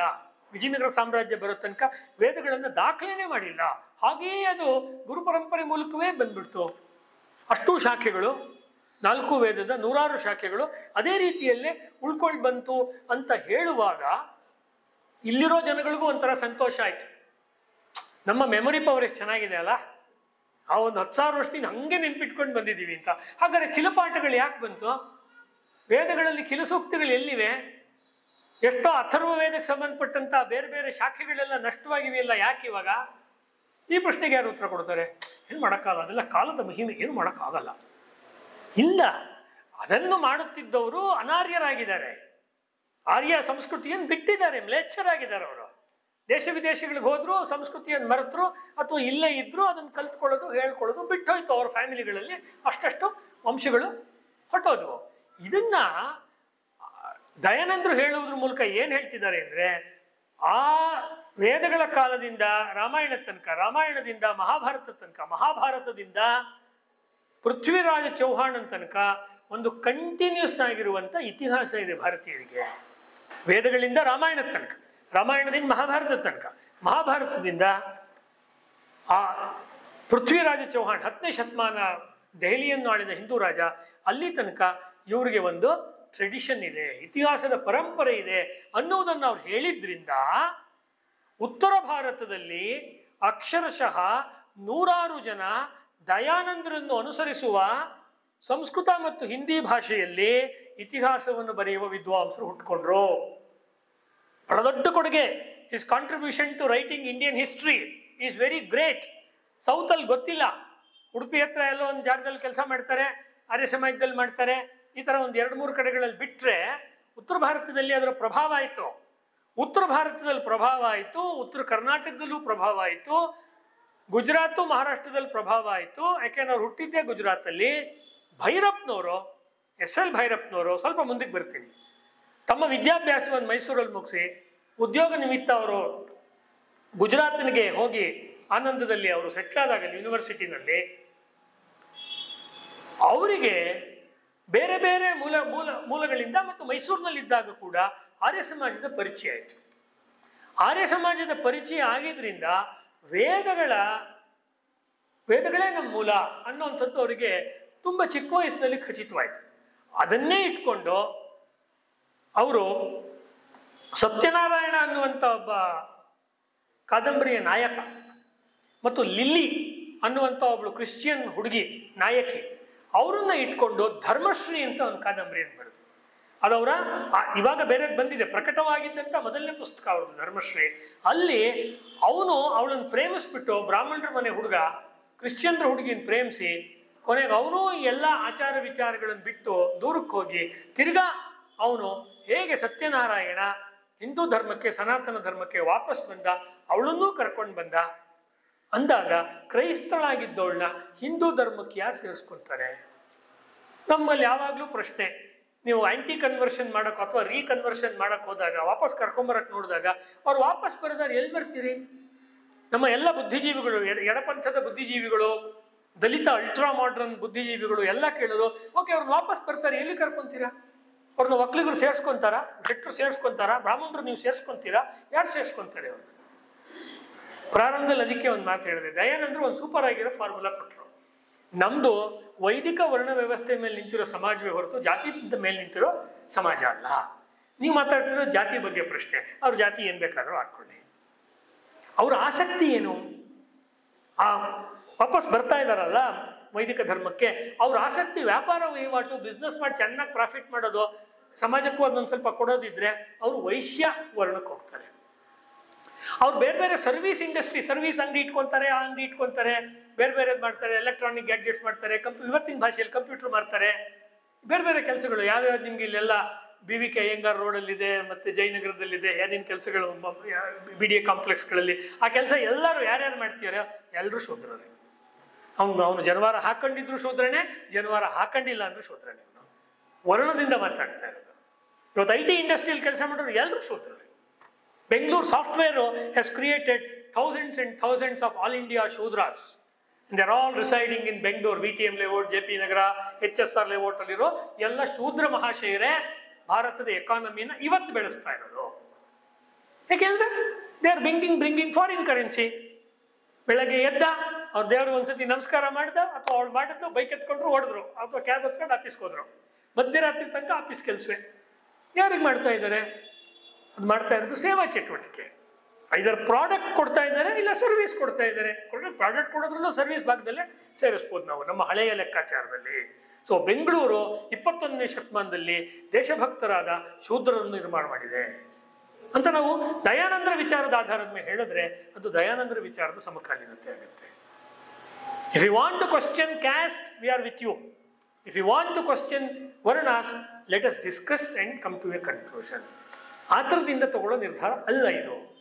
ಯಾರೋ ಕೃಷ್ಣ ಹೇಳ್ದ, ಇನ್ನೊಂದು ಹೇಳಿದ್ರು, ಅದಲ್ಲ ಲೆಕ್ಕಾಚಾರ ಬರುವಂಥದ್ದು. ಮನುಷ್ಯನಿಗೊಂದು ಸ್ವಭಾವ. ಇವಾಗ ಇವತ್ತಿನ ಸಭೆ ನಡೆದಿದೆ, ಆಮೇಲೆ ಬೇಕಾದ್ರೆ ನೀವು ಅಟೆಂಡೆನ್ಸ್ ತಗೊಳ್ಳಿ, ಯಾವ್ಯಾವ ಏರಿಯಾದಿಂದ ಬಂದಿದ್ದಾರೆ ಇವತ್ತು ಕಾರ್ಯಕ್ರಮಕ್ಕೆ. ಯಾರೋ ಒಂದು 25 ಕಿಲೋಮೀಟರ್ ಬಂದಿರ್ಬೋದು ಇವತ್ತಿನ ಸಭೆಗೆ, ಇನ್ಯಾರೋ 2 ಕಿಲೋಮೀಟರ್ ದೂರದಲ್ಲಿರೋರು ಬಂದಿರಲ್ಲ. ಕಾರಣ ಇಂಟ್ರೆಸ್ಟು. ಮನೇಲಿ ಇಬ್ರು ಅಣ್ಣ ತಂಗಿ ಇದ್ರೆ, ಒಂದು ಹುಡುಗನಿಗೆ ಸೈನ್ಸ್ ಇಷ್ಟ, ಇನ್ನೊಂದು ಹುಡುಗಿಗೆ ಅಥವಾ ಹುಡುಗನಿಗೆ ಬರೀ ಸ್ಪೋರ್ಟ್ಸು, ಬರೋತ್ತು ಸ್ಪೋರ್ಟ್ಸು, ಆಟಾಡೋದು. ಇನ್ನೊಂದು ಬರೀ ಓದೋದು. ಎಲ್ಲಿ ಬರುತ್ತೆ? ಒಂದೇ ತಾಯಿ ಹೊಟ್ಟೆಯಲ್ಲಿ ಹುಟ್ಟಿದಿರೋ ಮಕ್ಕಳಿಗೆ ಈ ಸ್ವಭಾವ ಎಲ್ಲಿ ಬರುತ್ತೆ? ಇದು ವರ್ಣ ಅಂತ ಹೇಳ್ತಾರೆ. ಸ್ವಭಾವಕ್ಕೆ ಸಂಬಂಧಪಟ್ಟಿರುವಂಥದ್ದು ವರ್ಣ. ಇದೇನು ಈ ಜಾತಿ ಆ ಜಾತಿ ಅಂತಿಲ್ಲ. ಈಗ ನನ್ನ ಕಸಿನ್, ನನ್ನ ತಮ್ಮ ಇದ್ದಾನೆ, ಅವನು ಇಂಜಿನಿಯರ್ ಆದವನು. ನಮ್ಗೆ ಯಾರು ಕೆಲಸ ಕೊಟ್ಟರು ಇನ್ನೊಂದೆರಡು ಪುಸ್ತಕ ಓದ್ಕೊಂಡು ಆಮೇಲೆ ಕೆಲಸಕ್ಕೆ ಬರ್ತೀವಿ ಅಂತೀವಿ. ನಮ್ಮ ಸ್ವಭಾವ ಓದ್ಕೊಂಡು ಕೂತಿರೋದು. ಒಬ್ಬೊಬ್ರು ಸ್ವಭಾವ ಒಂದು. ಇನ್ನೊಬ್ರು ಒಂದು ರಸ್ತೆ ನೋಡಿ, ಬೆಂಗಳೂರಿನಲ್ಲಿ ತುಂಬಾ ಆಕ್ಸಿಡೆಂಟ್ ಆಗ್ತಲ್ವಾ? ಆಕ್ಸಿಡೆಂಟ್ ಆದಾಗ ನಮ್ಮಂಥವ್ರು ಏನ್ ಮಾಡ್ತೀವಿ, ಏನೋ ಆಯ್ತು, ಅಯ್ಯೋ ಪಾಪ ಅಂದ್ಬಿಟ್ಟು ಸಿಗ್ನಲಿಂದ ಮುಂದೊಟ್ಟೋಗ್ತೀವಿ. ಇನ್ ಕೆಲವ್ರು ಇರ್ತಾರೆ ಧರ್ಮಾತ್ಮರು, ಫಸ್ಟ್ ಗಾಡಿ ಸೈಡ್ಗೆ ಹಾಕ್ತಾರೆ, ಹೋಗಿ ಏನಾಯ್ತು ನೋಡಿ, ನೀರು ಕುಡಿಸಿ, ಆಂಬ್ಯುಲೆನ್ಸಿಗೆ ಫೋನ್ ಮಾಡಿ, ಅಲ್ಲಿರೋರ್ನೆಲ್ಲ ಹಿಡ್ಕೊಳ್ಳಿ, ಗಾಳಿ ಹಾಕಿ ಅವ್ರಿಗೆ ಬಿಡಿ ಅಂತ ಹೇಳಿ, ರಸ್ತೆ ಎಲ್ಲ ಟ್ರಾಫಿಕ್ ಅವರೇ ತಡೆದು, ಆಮೇಲೆ ಇವ್ರನ್ನ ಆಸ್ಪತ್ರೆಗೆ ಕರ್ಕೊಂಡು ಹೋಗಿ ಪೊಲೀಸ್ ವ್ಯವಸ್ಥೆ ಮಾಡಿ, ಇನ್ನೇನ್ ಬೇಕೋ ಅದಕ್ಕೆ ಬ್ಲಡ್ ಬೇಕಿದ್ರೆ ಬ್ಲಡ್ ವ್ಯವಸ್ಥೆ ಯಾಕೆ ಮಾಡ್ತಾರೆ? ಸೇವೆ. ಅವರು ಶೂದ್ರರು. ಹಂಗಂದ್ರೆ ಇವತ್ತು ಸಿಟ್ಟು ಬರ್ಬೋದು ಕೆಲವ್ರಿಗೆ. ವರ್ಣ ವ್ಯವಸ್ಥೆ ಅರ್ಥದಲ್ಲಿ ನಿಮ್ಮ ಮನಸ್ಸು ಯಾವುದಕ್ಕೆ ಮಿಡಿಯತ್ತೆ? ಇನ್ನೂ ಸಿಂಪಲ್ ಎಕ್ಸಾಂಪಲ್ ಕೊಡ್ಲಾ? ಬಾಹುಬಲಿ ಸಿನಿಮಾ ನೋಡಿದ್ದೀರಾ ಅಲ್ವಾ? ಪಾರ್ಟ್ 1 ಪಾರ್ಟ್ 2 ಎಲ್ಲ ನೋಡಿದ್ದೀರಾ? ನೋಡಿಲ್ಲ ಅಂದ್ರೆ ನೋಡಿ. ಅಲ್ಲಿ ಇಡೀ ಸಿನಿಮಾ ನೋಡಿ ನೀವು ಸುಮ್ಮನೆ ಕೂತ್ರೆ ಇವಾಗ, ಅಥವಾ ನಾನು ಮಾತಾಡುವಾಗ ಕೇಳಿಸ್ಕೊಳ್ಳುವಾಗ ನಾನು ಬಾಹುಬಲಿ ಅಂತ ಹೇಳಿದ ತಕ್ಷಣ ಯಾವುದೋ ಒಂದು ಪಾತ್ರದ ಮೇಲೆ ಹೋಗಿ ನಿಮ್ಮ ಮನಸ್ಸು ಕೂರುತ್ತೆ. ಹೇಗೆ ಒಂದು ಚಿಟ್ಟೆ ಒಂದು ಹೂವಿನ ಮೇಲೆ ಹೋಗಿ ಕೂರುತ್ತೋ ಹಾಗೆ ಸಡನ್ ಆಗಿ ನಿಮ್ಮ ಮನಸ್ಸು ಒಂದು ಪಾತ್ರದ ಜೊತೆ ಹೋಗಿ ಅಸೋಸಿಯೇಟ್ ಆಗುತ್ತೆ, ಗುರುತಿಸ್ಕೊಳತ್ತೆ. ಆ ಪಾತ್ರ ನಿಮ್ಗೆ ತುಂಬಾ ಇಷ್ಟ. ಅದು ನಿಮ್ಮ ಫ್ಯಾಮಿಲಿಲಿರೋ ಬೇರೆಯವ್ರಿಗೆ ಇಷ್ಟನೋ ಬಿಡುತ್ತಾನೋ ಬೇರೆ, ನಿಮಗೆ ತುಂಬಾ ಇಷ್ಟ ಆಗುತ್ತೆ ಒಂದು ಪಾತ್ರ. ಮಹಾಭಾರತ ಓದಿ. ಎಲ್ಲ ಪಾತ್ರ ಓದಿದ್ಮೇಲೆ ನಿಮ್ಗೆ ಯಾವುದೋ ಒಂದು ಪಾತ್ರ ಇದು ನಂಗೆ ತುಂಬಾ ಫೇವರೇಟ್ ಅಂತ ಅನ್ಸುತ್ತೆ. ಇದೇನು ಅಂದ್ರೆ ಅದೇ ವರ್ಣ ಅಂದ್ರೆ ಯಾವ್ದ್ರ ಜೊತೆ ನೀವು ಅಸೋಸಿಯೇಟ್ ಮಾಡ್ಕೊಳ್ತಿರೋ ಆ ಗುಣಗಳನ್ನು ನೀವು ಮೆಚ್ಕೊಂತೀರ. ಯಾರಿಗೋ ಆಂಜನೇಯ ಇಷ್ಟ ಆಗ್ತಾನೆ, ಯಾರಿಗೋ ಭೀಮ ಇಷ್ಟ ಆಗ್ತಾನೆ, ಯಾರಿಗೋ ಋಷಿಗಳು ಇಷ್ಟ ಆಗ್ತಾರೆ, ಯಾರಿಗೋ ಅಲ್ಲಿರುವಂತ ಮತ್ತೊಬ್ಬರು ಇಷ್ಟ ಆಗ್ತಾರೆ ಅಲ್ವಾ. ಮಹಾಭಾರತವನ್ನು ಓದುವುದರ ಫಲ ಏನು ಅಂದ್ರೆ ಮಹಾಭಾರತ ಓದ್ ಮುಗಿಸಿದ್ಮೇಲೆ ನೀನು ಮಹಾಭಾರತದಲ್ಲಿ ಎಲ್ಲಿದೀಯಾ, who are you in Mahabharata. Mahabharata ಭೀಮನ್ ಕತೆ, ರಾಮನ್ ಕತೆ ಅಥವಾ ಕೃಷ್ಣನ್ ಕತೆ ಸರಿ, ಅದೆಲ್ಲ ಗೊತ್ತಿದೆ. ನೀನ್ ಯಾರು ಅಲ್ಲಿ? ಓದುವುದಕ್ಕೆ ಮುಂಚೆ ನೀನು ಓದುಗ ಅಥವಾ ಓದುಗಳು, ಓದು ಮುಗಿಸಿದ್ಮೇಲೆ ಹೂ ಆರ್ ಯು ಅಂದ್ರೆ ಈ ಕಾರ್ಯಕ್ರಮಕ್ಕೆ ಬಂದ್ಮೇಲೆ ನಿಮಗೆ ತಲೆಗೆ ನಾನು ಸ್ವಲ್ಪ ಹುಳ ಬಿಡ್ಬೇಕಲ್ವಾ, ಸ್ವಲ್ಪ ತಲೆ ಕೆಡಿಸ್ಕಳಿಸ್ಬೇಕಲ್ವಾ. ನೀವ್ಯಾರು ಮಹಾಭಾರತದಲ್ಲಿ? ವೇದ ಮಂತ್ರಗಳನ್ನು ಓದುವಾಗ ಯಾವುದೋ ಮಂತ್ರಗಳ ಕೆಲವು ಭಾಗ ಕೇಳಿದಾಗ ತುಂಬಾ ಚೆನ್ನಾಗಿದೆ, ಅದು ನಂಗೆ ತುಂಬಾ ಇಷ್ಟ. ಆ ಭಾಗ ಕೇಳುವಾಗ ಮನಸ್ಸಿಗೆ ತುಂಬಾ ನಿರಾಳ ಅನ್ಸುತ್ತೆ, ಅದನ್ನ ಇನ್ನೊಂದ್ಸತಿ ಬಾಯಿ ತುಂಬಾ ಹೇಳ್ಕೋಬೇಕು ಅನ್ಸುತ್ತೆ, ಅದು ನಿಮಗೆ ತುಂಬಾ ಇಷ್ಟ. ಹೀಗೆ ಸಾರ್ವತ್ರಿಕವಾಗಿ ಬೇಕಾಗಿರುವ ಜ್ಞಾನವನ್ನು ಸೃಷ್ಟಿ ಮಾಡಿ ಅದರೊಳಗಡೆ ವೈಯಕ್ತಿಕವಾಗಿ ಒಬ್ಬೊಬ್ಬ ವ್ಯಕ್ತಿಯ ಸಂಸ್ಕಾರಗಳು ಅಂದ್ರೆ ಅವರ ವಾತಾಪಿತ್ತ ಕಫ ಆಯುರ್ವೇದದ ಪ್ರಕಾರ, ಅಥವಾ ಅವರ ಸತ್ವ ರಜಸ್ ಗುಣ ಮತ್ತು ತಮಸ್ ಯೋಗದ ಪ್ರಕಾರ ಆ ಸ್ವಭಾವಕ್ಕೆ ತಕ್ಕಂತೆ ವಸ್ತುಗಳನ್ನ, ಮಂತ್ರಗಳನ್ನ, ವಿಚಾರಗಳನ್ನ ವೇದಗಳಲ್ಲಿ ಇಟ್ಟಿದ್ದಾರೆ. ಹೀಗಾಗಿ ಯಾರೋ ಒಬ್ಬರಿಗೆ ಒಂದು ಭಾಗ ಇಷ್ಟ ಆಗುತ್ತೆ, ಇನ್ನೊಬ್ಬರಿಗೆ ಇನ್ನೊಂದು ಭಾಗ ಇಷ್ಟ ಆಗುತ್ತೆ.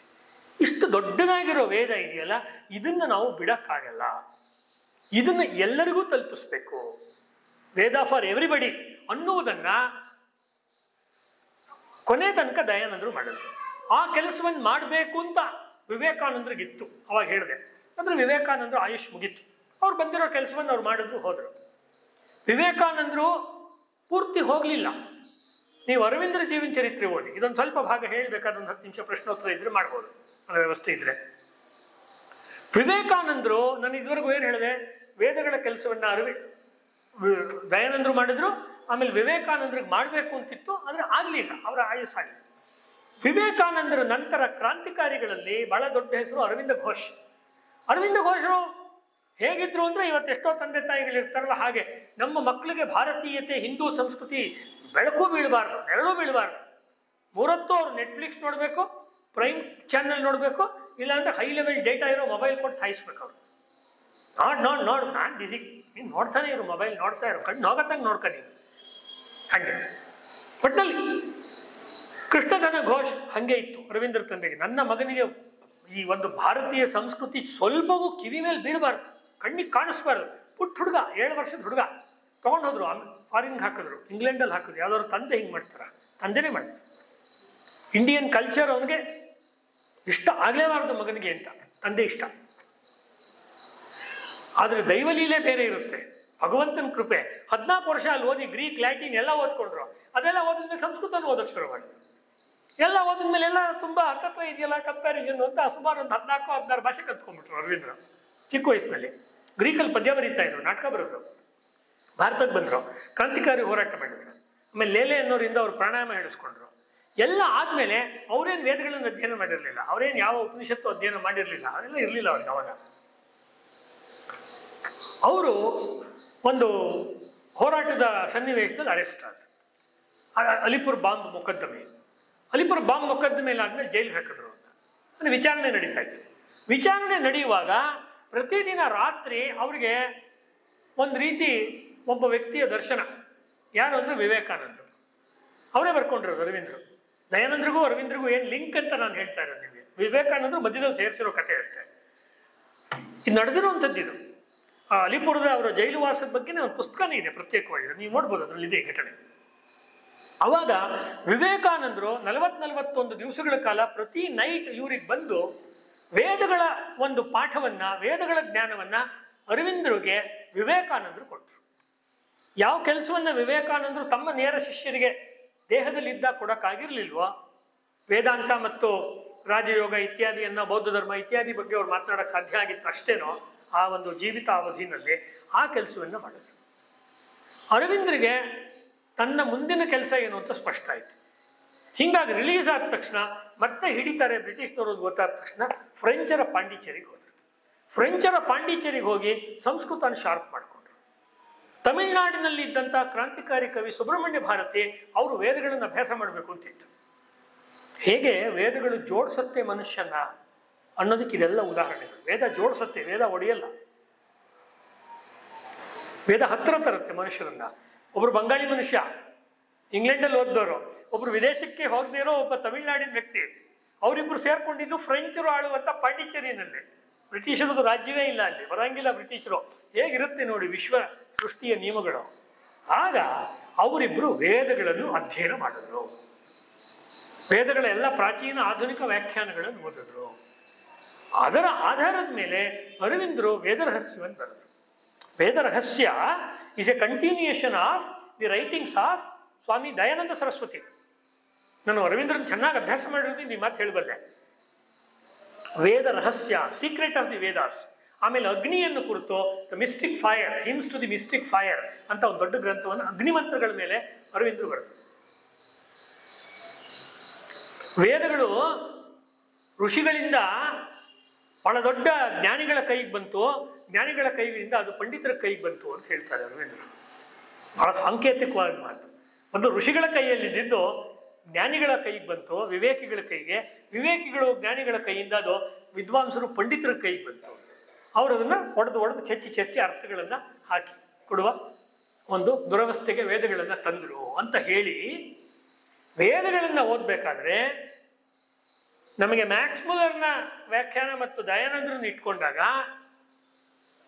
ಅಥವಾ ಸಾಯಂಡ್ರು ಮತ್ತು ದಯಾನಂದ್ರನ್ನ ಇಟ್ಕೊಂಡಾಗ ನಾವು ಹೆಚ್ಚು ದಯಾನಂದ್ರ ಕಡೆನೆ ಹೋಗ್ತೀವಿ ಅನ್ನೋ ಮಾತನ್ನ ಅರವಿಂದರು ದಯಾನಂದ್ರ ಬಗ್ಗೆ ಬರೀತಾರೆ. ಈ ಸಂಗತಿ ಅರವಿಂದ್ರ ಫಾಲೋವರ್ಸ್ ಅವರು ಹೇಳಬೇಕಾಗಿತ್ತು. ಸಮಕಾಲೀನತೆ ಬಗ್ಗೆ ನಾನು ಹೇಳ್ತಾ ಇರೋದು. ಅಂದ್ರೆ ಎಲ್ಲರಿಗೂ ಎಲ್ಲ ರಹಸ್ಯಗಳು ಗೊತ್ತಿದೆ. ಇವ್ರು ಅವ್ರ ಬಗ್ಗೆ ಹೇಳಲ್ಲ, ಅವ್ರು ಇವ್ರ ಬಗ್ಗೆ ಹೇಳಲ್ಲ. ಈ ಜಾಗದಿಂದ ನಿಂತು ಒಂದು ಜೋರಾಗಿ ಕಲ್ಲು ಎಸ್ತರೆ ಎಲ್ಲ ಸಂಸ್ಥೆಗಳು ಸಿಗ್ತವೆ. ಯಾಕೆ ಅಂದ್ರೆ ಇದಕ್ಕೆ ಕಾರಣ ಹಿಂದೂ ಸಮಾಜದಲ್ಲಿ ಒಮ್ಮತ ಇಲ್ಲದೆ ಇರೋದು, ಸಂಘಟನೆ ಇಲ್ಲದೆ ಇರೋದು. ಎಲ್ಲರೂ ಒಟ್ಟಿಗೆ ಶ್ಲೋಕದಲ್ಲಿ ಹೇಳ್ತೀವಿ ಸಂಗತ್ಸಧ್ವಂ ಸಂವದಧ್ವಂ ಅಂತ ಹೇಳ್ತೀವಿ ಋಗ್ವೇದ ಕೊನೆಯಲ್ಲಿ.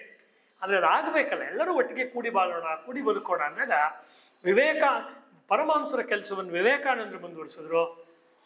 ವಿವೇಕಾನಂದರು ಮಾಡೋಕ್ಕಾಗದೇ ಇರುವಂಥ ವೇದದ ಕೆಲಸವನ್ನು ಅರವಿಂದರು ಕಂಟಿನ್ಯೂ ಮಾಡಿದ್ರು. ಆ ಅರವಿಂದರು ದಯಾನಂದರನ್ನ ರೆಫರೆನ್ಸ್ ಆಗಿ ಇಟ್ಕೊಂಡ್ರು. ಇದಕ್ಕೆ ಇನ್ನೊಂದು ಸಾಕ್ಷಿ, ಬಂಕಿಂ ದಯಾನಂದ ತಿಲಕ್ ಅಂತ ಒಂದು ಪುಸ್ತಕವನ್ನ ಅರವಿಂದರು ದಯಾನಂದರನ್ನ ಇಟ್ಕೊಂಡು ಬರೆದಿದ್ದಾರೆ.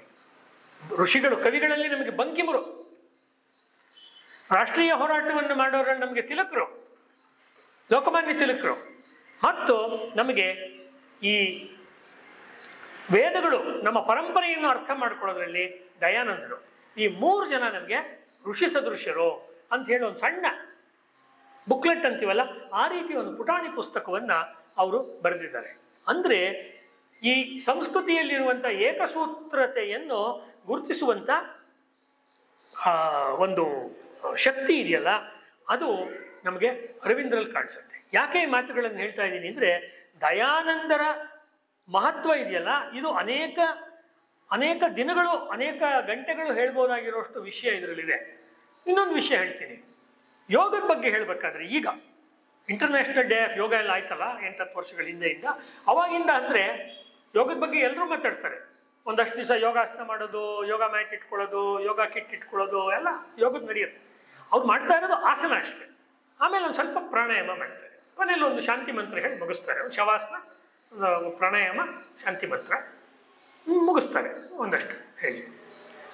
ಆದರೆ ವೇದಗಳಲ್ಲಿರುವಂಥ ಯಮ ನಿಯಮಗಳಿಂದ ಶುರು ಮಾಡಿ ಆಮೇಲೆ ಆಸನ, ಪ್ರಾಣಾಯಾಮ, ಪ್ರತ್ಯಾಹಾರ, ಧ್ಯಾನ, ಧಾರಣ, ಸಮಾಧಿ ಎಲ್ಲದರ ಬಗ್ಗೆ ದಯಾನಂದರು ಯೋಗಕ್ಕೆ ಸಂಬಂಧಪಟ್ಟಿರೋ ಭಾಷ್ಯ ಬರೆದಿದ್ದಾರೆ. ಪತಂಜಲಿ ಯೋಗಕ್ಕೆ ಇನ್ನು ಅನೇಕರು ಕೇಳ್ಬೋದು, ಹೌದು ತುಂಬಾ ಜನ ಬರೆದಿದ್ದಾರಲ್ಲ ಏನು ಅಂತ. ಇವರೇನು ಬರೆದಿದ್ದಾರೆ ಅಂದ್ರೆ, ವೇದ ಸಮ್ಮತವಾದ ಯೋಗ ಭಾಷ್ಯ ಬರೆದಿದ್ದಾರೆ. Please listen to me. ಯೋಗ ಸಮ್ಮತವಾದ ವೇದ ಭಾಷ್ಯ ಬರೆದಿದ್ದಾರೆ. ಆರೋಗ್ಯ ಸಮ್ಮತವಾದ ಮಾತ್ರ ಅಲ್ಲ. ಬಿ ಕೆ ಸೈಂಗಾರ್, ಕೃಷ್ಣಮಾಚಾರ್ಯ, ಇನ್ನು ಬೇರೆ ಬೇರೆ ಯೋಗಕ್ಕೆ ಸಂಬಂಧಪಟ್ಟ ದೊಡ್ಡ ಗುರುಗಳು ಯಾರಿದ್ದಾರೆ ಅವರು ಬೇಕಾದಷ್ಟು ಪುಸ್ತಕ ಬರೆದಿದ್ದಾರೆ.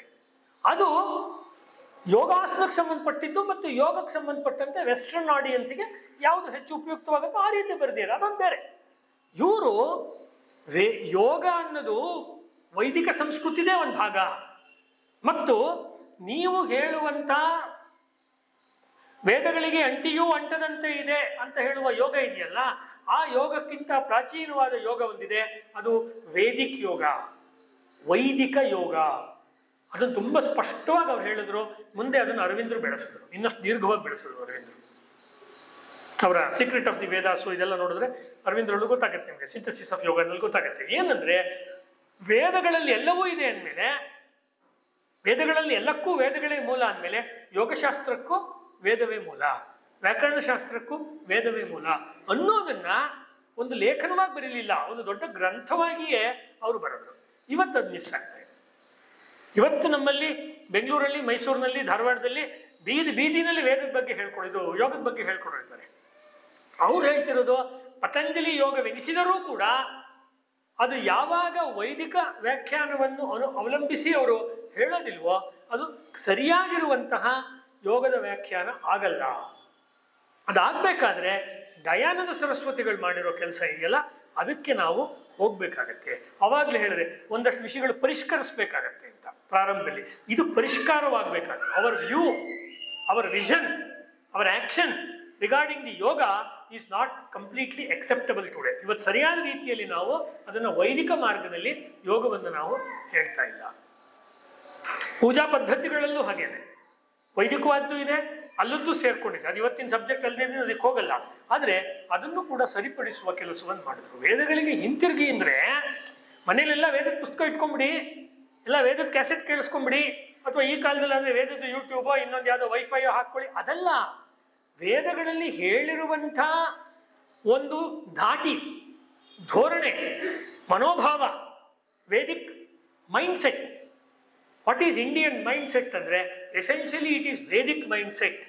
ಬ್ರಾಹ್ಮಣರು ಹೇಳಿದ್ರು ಅಷ್ಟೇ, ವೈಶ್ಯರು ಹೇಳಿದ್ರು ಅಷ್ಟೇ, ಶೂದ್ರ ಹೇಳಿದ್ರು ಅಷ್ಟೇ, ಕ್ಷತ್ರಿಯರು ಹೇಳಿದ್ರು ಅಷ್ಟೇ, ಫಾರಿನರ್ಸ್ ಯಾರು ಹೇಳಿದ್ರು ಅಷ್ಟೇ.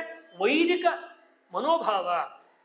ವೈದಿಕ ಮನೋಭಾವ ಅಂದ್ರೆ ಏನು ಅಂದ್ರೆ, ಅವಾಗ ಪ್ರಾರಂಭದಲ್ಲಿ ಅವರು ಹವನ ಮಾಡುವಾಗ ಹೇಳಿದಂತೆ ಯಾವುದನ್ನು ದ್ವೇಷ ಮಾಡದೇ ಇರೋದು, ಎಲ್ಲವನ್ನೂ ಒಳಗೊಳ್ಳುವಂಥದ್ದು, ಜೊತೆಗೆ ಕ್ಷತ್ರಿಯ ಬಲವನ್ನು ಇಟ್ಕೊಳ್ಳೋದು. ಬೇಕಾದಷ್ಟು ಕಡೆಗಳೆಲ್ಲ ಮಾತನ್ನ ದಯಾನಂದರು ಹೇಳ್ತಾರೆ. ಒಂದು ಹೇಳಿ ನನ್ನ ಮಾತನ್ನ ಮುಗಿಸೋ ಸಮಯ ಆಗಿದೆ. ಶಂಕರಾಚಾರ್ಯರು ಮಾಡದೇ ಇರುವ, ಮಧ್ವಾಚಾರ್ಯರು ಮಾಡದೇ ಇರುವ, ರಾಮಾನುಜರು, ವಲ್ಲಭಾಚಾರ್ಯರು, ನಿಂಬಾರ್ಕರು, ಬಸವಣ್ಣ ಇತ್ಯಾದಿ ದೊಡ್ಡ ದೊಡ್ಡ ಮಹನೀಯರು, ಅವರೆಲ್ಲ ಮಹಾ ದೊಡ್ಡ ಆಚಾರ್ಯರು, ಅವ್ರ ಬಗ್ಗೆ ಎರಡು ಮಾತಿಲ್ಲ, ಮೊದಲೇ ಅದನ್ನು ಹೇಳ್ತಾ ಇದ್ದೀನಿ. ಬಹಳ ದೊಡ್ಡ ವ್ಯಕ್ತಿಗಳು. ಅವ್ರು ಮಾಡದೇ ಇರೋ ಒಂದು ವಿಷಯಕ್ಕೆ ಇವ್ರು ಕೈ ಹಾಕಿದ್ರು. ಅದು ಯಾವುದು ಅಂದ್ರೆ, ಭಾರತದ ಒಳಗಡೆಯಲ್ಲಿ ಇದ್ದಂತಹ ಜೈನ, ಬೌದ್ಧ, ಚಾರ್ವಾಕ, ಸಾಂಖ್ಯ, ಮೀಮಾಂಸಾ, ಯೋಗ ಇತ್ಯಾದಿ ದರ್ಶನಗಳಿದಾವಲ್ಲ, ಇದ್ರ ಬಗ್ಗೆ ಸಾಕಷ್ಟು ಚರ್ಚೆ ನಡೀತಾ ಇತ್ತು. ಭಗವದ್ಗೀತೆ ವ್ಯಾಖ್ಯಾನ, ಬ್ರಹ್ಮಸೂತ್ರ ವ್ಯಾಖ್ಯಾನ, ಉಪನಿಷತ್ತುಗಳ ವ್ಯಾಖ್ಯಾನ, ಪುರಾಣಗಳಿಗೆ ಅರ್ಥ ಕೊಡೋದು, ಇವೆಲ್ಲ ನಡೀತಾ ಇತ್ತು. Very good. ಆದರೆ 7-8ನೇ ಶತಮಾನದಿಂದ ಇಸ್ಲಾಂ ಭಾರತಕ್ಕೆ ಬಂತು. ಉತ್ತರ ಭಾರತದಲ್ಲಿರುವಂತಹ ಗುಪ್ತರ ಕಾಲದ, ಚಾಂದೇಲರ ಕಾಲದ, ಪಾಲರ ಕಾಲದ, ಚೌಹಾಣರ ಕಾಲದ ಎಲ್ಲ ಪ್ರಾಚೀನ ಶೈವ, ವೈಷ್ಣವ, ಶಾಕ್ತ ದೇವಾಲಯಗಳನ್ನು ಪುಡಿ ಮಾಡಿದ್ರು, ನಾಶ ಮಾಡಿದ್ರು. ಹಳ್ಳಿಗಳನ್ನೆಲ್ಲ ಸುಟ್ಟರು. ಗ್ರಂಥಾಲಯಗಳು ಬರೀ ನಲಂದ ಒಂದೇ ಅಲ್ಲ, 100 ಲೈಬ್ರರಿಗಳನ್ನು ಹಾಳು ಮಾಡಿದ್ರು, ಸುಟ್ಟಾಕಿದ್ರು. ಹಸ್ತಪ್ರತಿಗಳನ್ನು ಹಾಳು ಮಾಡಿದ್ರು. ಸ್ತ್ರೀಯರ ಮಾನಭಂಗ ಮಾಡಿದ್ರು. ಬ್ರಾಹ್ಮಣರ ಮತ್ತು ಹಸುವಿನ ವಧೆ ಮಾಡಿದ್ರು. ಎಲ್ಲರನ್ನೂ ಕೊಂದು ಮುಗಿಸಿದ್ರು. ಇದೆಲ್ಲವನ್ನು ಮಾಡಿದ ಇಸ್ಲಾಂ ಇದೆಯಲ್ಲ, ಇವರ ಗ್ರಂಥ ಕುರಾನ್. ಇದು ಏನು ಹೇಳುತ್ತೆ, ಏನು ವಿಚಾರ ಹೇಳುತ್ತೆ ಕುರಾನು? ಯಾಕೆ ಇವರಿಷ್ಟು ಕ್ರೌರ್ಯದ ನಡವಳಿಕೆಯನ್ನು ಮಾಡ್ತಾರೆ ಬೇರೆಯವ್ರ ಮೇಲೆ? ಅವರ ವಿಚಾರವನ್ನು ನಂಬದೇ ಇರೋರನ್ನ ಯಾಕಿಷ್ಟು ಹೀನಾಯವಾಗಿ ನಡೆಸ್ಕೊಂತಾರೆ, ಬರೀ ಭಾರತದಲ್ಲಲ್ಲ ಜಗತ್ತಿನಾದ್ಯಂತ ಅನ್ನೋ ಪ್ರಶ್ನೆ ದಯಾನಂದರನ್ನು ಕಾಡ್ತು. ಅದಕ್ಕೋಸ್ಕರ ಬೇರೆ ಯಾವ ಧಾರ್ಮಿಕ ಗುರುಗಳು ಮಾಡದೇ ಇರುವಂಥ ಕೆಲಸವನ್ನು ಅವ್ರು ಮಾಡಿದ್ದು, ಕುರಾನನ್ನು ಅಧ್ಯಯನ ಮಾಡಿದ್ರು. ಕುರಾನ್ನ ಅಧ್ಯಯನ ಮಾಡಿರೋ ಹಿಂದೂ ಸನ್ಯಾಸಿಗಳು ಇವತ್ತಿಗೂ ಕೂಡ ತುಂಬ ಕಡಿಮೆ. ಕುರಾನ್ನ ಅಧ್ಯಯನ ಮಾಡಿರುವ ಕನ್ನಡ ಮತ್ತು ಸಂಸ್ಕೃತ ಪಂಡಿತರುಗಳು ಇವತ್ತಿಗೂ ತುಂಬ ಕಡಿಮೆ. ಐಡಿಯಾನೇ ಇಲ್ಲ ಅವ್ರಿಗೆ ಕುರಾನ್ ಬಗ್ಗೆ. ಬೈಬಲ್ ಯಾಕೆ ಇವರು ಮತಾಂತರ ಮಾಡ್ತಾ ಇದ್ದಾರೆ? ಯಾಕೆ ಇವರು ಒಬ್ಬನೇ ದೇವರು ಅಂತ ಹೇಳ್ತಿದ್ದಾರೆ? ದೇವರು 6 ದಿವಸ ಸೃಷ್ಟಿಯನ್ನು ಮಾಡಿ 7ನೇ ದಿವಸ ರಜಾ ತಗೊಂಡು ಅವನು ವಿಶ್ರಾಂತಿ ತಗೊಂಡ ಅಂತ ಯಾಕೆ ಅವರು ಮಾಡ್ತಾ ಇದ್ದಾರೆ ಅಂತ ಬೈಬಲ್ನ ಅಧ್ಯಯನವನ್ನ ದಯಾನಂದರು ಮಾಡಿದ್ರು. ಜ್ಞಾನ ಅನ್ನೋದು ಎಲ್ಲಿಂದಲೂ ಏನ್ ಹೇಳುತ್ತೆ ವೇದಗಳು? ಅನೋ ಭದ್ರಾಹ ಕೃತವೋ ಎಂತು ವಿಶ್ವತಃ, ನಾವು ಹೇಳಿದ್ದು ದಯಾನಂದರು ಮಾಡಿ ತೋರಿಸಿದ್ರು ಅದನ್ನ. ಆ ಕಡೆಯಿಂದೆಲ್ಲ ಜ್ಞಾನ ಬರುತ್ತಾ, ಬರಲಿ ಅಂತ ಪಾಪ ತಗೊಳಕ್ ಹೋದ್ರೆ ಅಲ್ಲಿ ಜ್ಞಾನ ಇಲ್ಲ, ಅಸಹನೆ, ಕ್ರೌರ್ಯ, ಅಂಧವಿಶ್ವಾಸ, ಮೂಢನಂಬಿಕೆ ಇದೇ ತುಂಬಿಕೊಂಡಿದೆ ಅಲ್ಲೆಲ್ಲ. ಇಸ್ಲಾಂ ಮತ್ತು ಕ್ರೈಸ್ತರ ಗ್ರಂಥಗಳಾದ ಕುರಾನ್ ಮತ್ತು ಅವರ ಬೈಬಲ್ನಲ್ಲಿ ದಯಾನಂದ ದೃಷ್ಟಿಕೋನ ನಾನು ಹೇಳ್ತಾ ಇರೋದು ನಿಮಗೆ. ಅದಕ್ಕೋಸ್ಕರ ಸತ್ಯಾರ್ಥ ಪ್ರಕಾಶದಲ್ಲಿ ಅವರು 2 ಅಧ್ಯಾಯಗಳನ್ನ ಕೊನೆಯಲ್ಲಿ ಬರೆದಿದ್ದಾರೆ. ಇದು ಈಗಲೂ ಕೂಡ ಅಚ್ಚಾಗಿ ನಮಗೆ ಓದೋದಿಕ್ಕೆ ಸಿಗುವಂತ ಗ್ರಂಥ ಇದು. ಯಾರು ಬೇಕಾದ್ರೂ ಇದನ್ನ ನೋಡಬಹುದು. ನೀವು ನಿಮ್ಮಲ್ಲಿ ಅನೇಕರು ನೋಡಿರ್ತೀರ. 12ನೇ ಚಾಪ್ಟರ್ಲಿ ಬೌದ್ಧ, ಜೈನ, ನಾಸ್ತಿಕ ಇತ್ಯಾದಿ ಮತಗಳ ವಿಚಾರ ಬಂದ್ರೆ 13ನೇ ಚಾಪ್ಟರ್ನಲ್ಲಿ ಅವರು ಕ್ರೈಸ್ತ ವಿಚಾರಗಳನ್ನ ವಿಮರ್ಶೆ ಮಾಡ್ತಾರೆ, ಅಧ್ಯಯನ ಮಾಡಿ ವಿಮರ್ಶೆ ಮಾಡ್ತಾರೆ. 14ನೇ ಚಾಪ್ಟರ್ನಲ್ಲಿ ಕುರಾನಿನ ಅಧ್ಯಯನ ಮಾಡಿ ಕುರಾನಿನ ವಿಶ್ಲೇಷಣೆಯನ್ನು ಮಾಡ್ತಾರೆ. ಇದು ಭಾರತದ ಇಂಟೆಲೆಕ್ಚುಯಲ್ ಹಿಸ್ಟ್ರಿ, ಬೌದ್ಧಿಕ ಇತಿಹಾಸಕ್ಕೆ ಅವರು ಕೊಟ್ಟಂತ ಬಹಳ ದೊಡ್ಡ ಕೊಡುಗೆ ದಯಾನಂದ ಸರಸ್ವತಿಗಳದ್ದು. He is the first one to read and interpret the foreign belief systems from the yogic and Vedic background.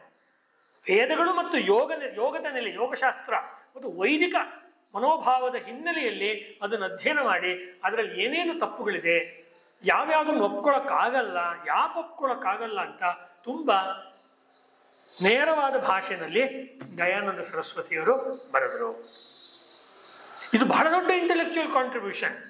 ಪ್ರತಿ ಸರ್ತಿ ನಾವು ನಮ್ಮ ಬಗ್ಗೆ ಫಾರಿನರ್ಸ್ ಏನ್ ಹೇಳಿದ್ದಾರೆ ತಿಳ್ಕೊಳ್ತೀವಿ, ವೇದಗಳ ಬಗ್ಗೆ ಅವ್ರೇನ್ ಹೇಳಿದ್ದಾರೆ, ರಾಮಾಯಣದ ಬಗ್ಗೆ ಇವ್ರೇನ್ ಹೇಳಿದ್ದಾರೆ ಅಂತ ಓದ್ತಾ ಇರ್ತೀವಿ. ಇವರು ರಿವರ್ಸ್ ಮಾಡಿದ್ರು, ರಿವರ್ಸ್ ಗೇರ್ ಅಂತೀವಲ್ಲ, ಚರ್ಚೆಯನ್ನು ರಿವರ್ಸ್ ಹಾಕಿದ್ರು. ಏನಂದ್ರೆ ನಮ್ಮ ದೃಷ್ಟಿಯಲ್ಲಿ ನೀವು ಹೇಗೆ ಕಾಣಿಸ್ತೀರ, ನೀವು ನಮ್ಮನ್ನು ಅಳಿತಾನೆ ಇದ್ದೀರಲ್ವಾ, ನಮ್ಮ ದೃಷ್ಟಿಯಲ್ಲಿ ನಿಮ್ಮ ವಿಚಾರಗಳು ಹೇಗೆ ಕಾಣಿಸತ್ತೆ, ಅದನ್ನು ಯಾಕೆ ನಾವು ಒಪ್ಪುವುದಕ್ಕೆ ಸಾಧ್ಯವಿಲ್ಲ ಅನ್ನೋದನ್ನ ತುಂಬಾ ಡೀಟೈಲ್ ಆಗಿ ಕೊಟ್ಟಿದ್ದಾರೆ. ಇದು ಎಷ್ಟು ಚೆನ್ನಾಗಿದೆ ಅಂತ ಹೇಳಿದ್ರೆ, ನನ್ನ ಸಜೆಷನ್ ಏನು ಅಂದ್ರೆ, ನಮ್ಮ ಆರ್ಯ ಸಮಾಜದ ಮೂಲಕ ಈ ಸತ್ಯಾರ್ಥ ಪ್ರಕಾಶದ ಬೇರೆ ಬೇರೆ ಚಾಪ್ಟರ್ಗಳನ್ನೇ ಇಟ್ಕೊಂಡು ತುಂಬ ದೀರ್ಘವಾಗಿರೋ ಮಂಥನ ಮಾಡಿ ಅದನ್ನು ಆನ್ಲೈನ್ ಮೀಡಿಯಾದಲ್ಲಿ ಸಿಗುವಂತೆ ಮಾಡಿದ್ರೆ, ಇವತ್ತು ತರುಣ ಪೀಳಿಗೆ ಇದಾರಲ್ಲ, ಅವ್ರು ಒಂದ್ ಕಡೆ ಹಿಂದೂ ಭಾರತೀಯ ವಿಚಾರವನ್ನು ತಿಳ್ಕೋಬೇಕು ಅಂತ ಆಸಕ್ತಿ ಇದೆ. ಈ ವಿಚಾರದ ಮೇಲೆ ಆಕ್ರಮಣ ಆಗಿರುವ ವಿಚಾರಗಳು ಯಾವುದರಿಂದ ಆಗ್ತಾ ಇದೆ ಅಟ್ಯಾಕ್ ಅನ್ನೋದನ್ನ ಲಾಜಿಕಲ್ ಆಗಿ ಫಿಲಾಸಫಿಕಲ್ ಆಗಿ ತಿಳ್ಕೋಬೇಕು ಅಂತ ಆಸಕ್ತಿ ಇದೆ.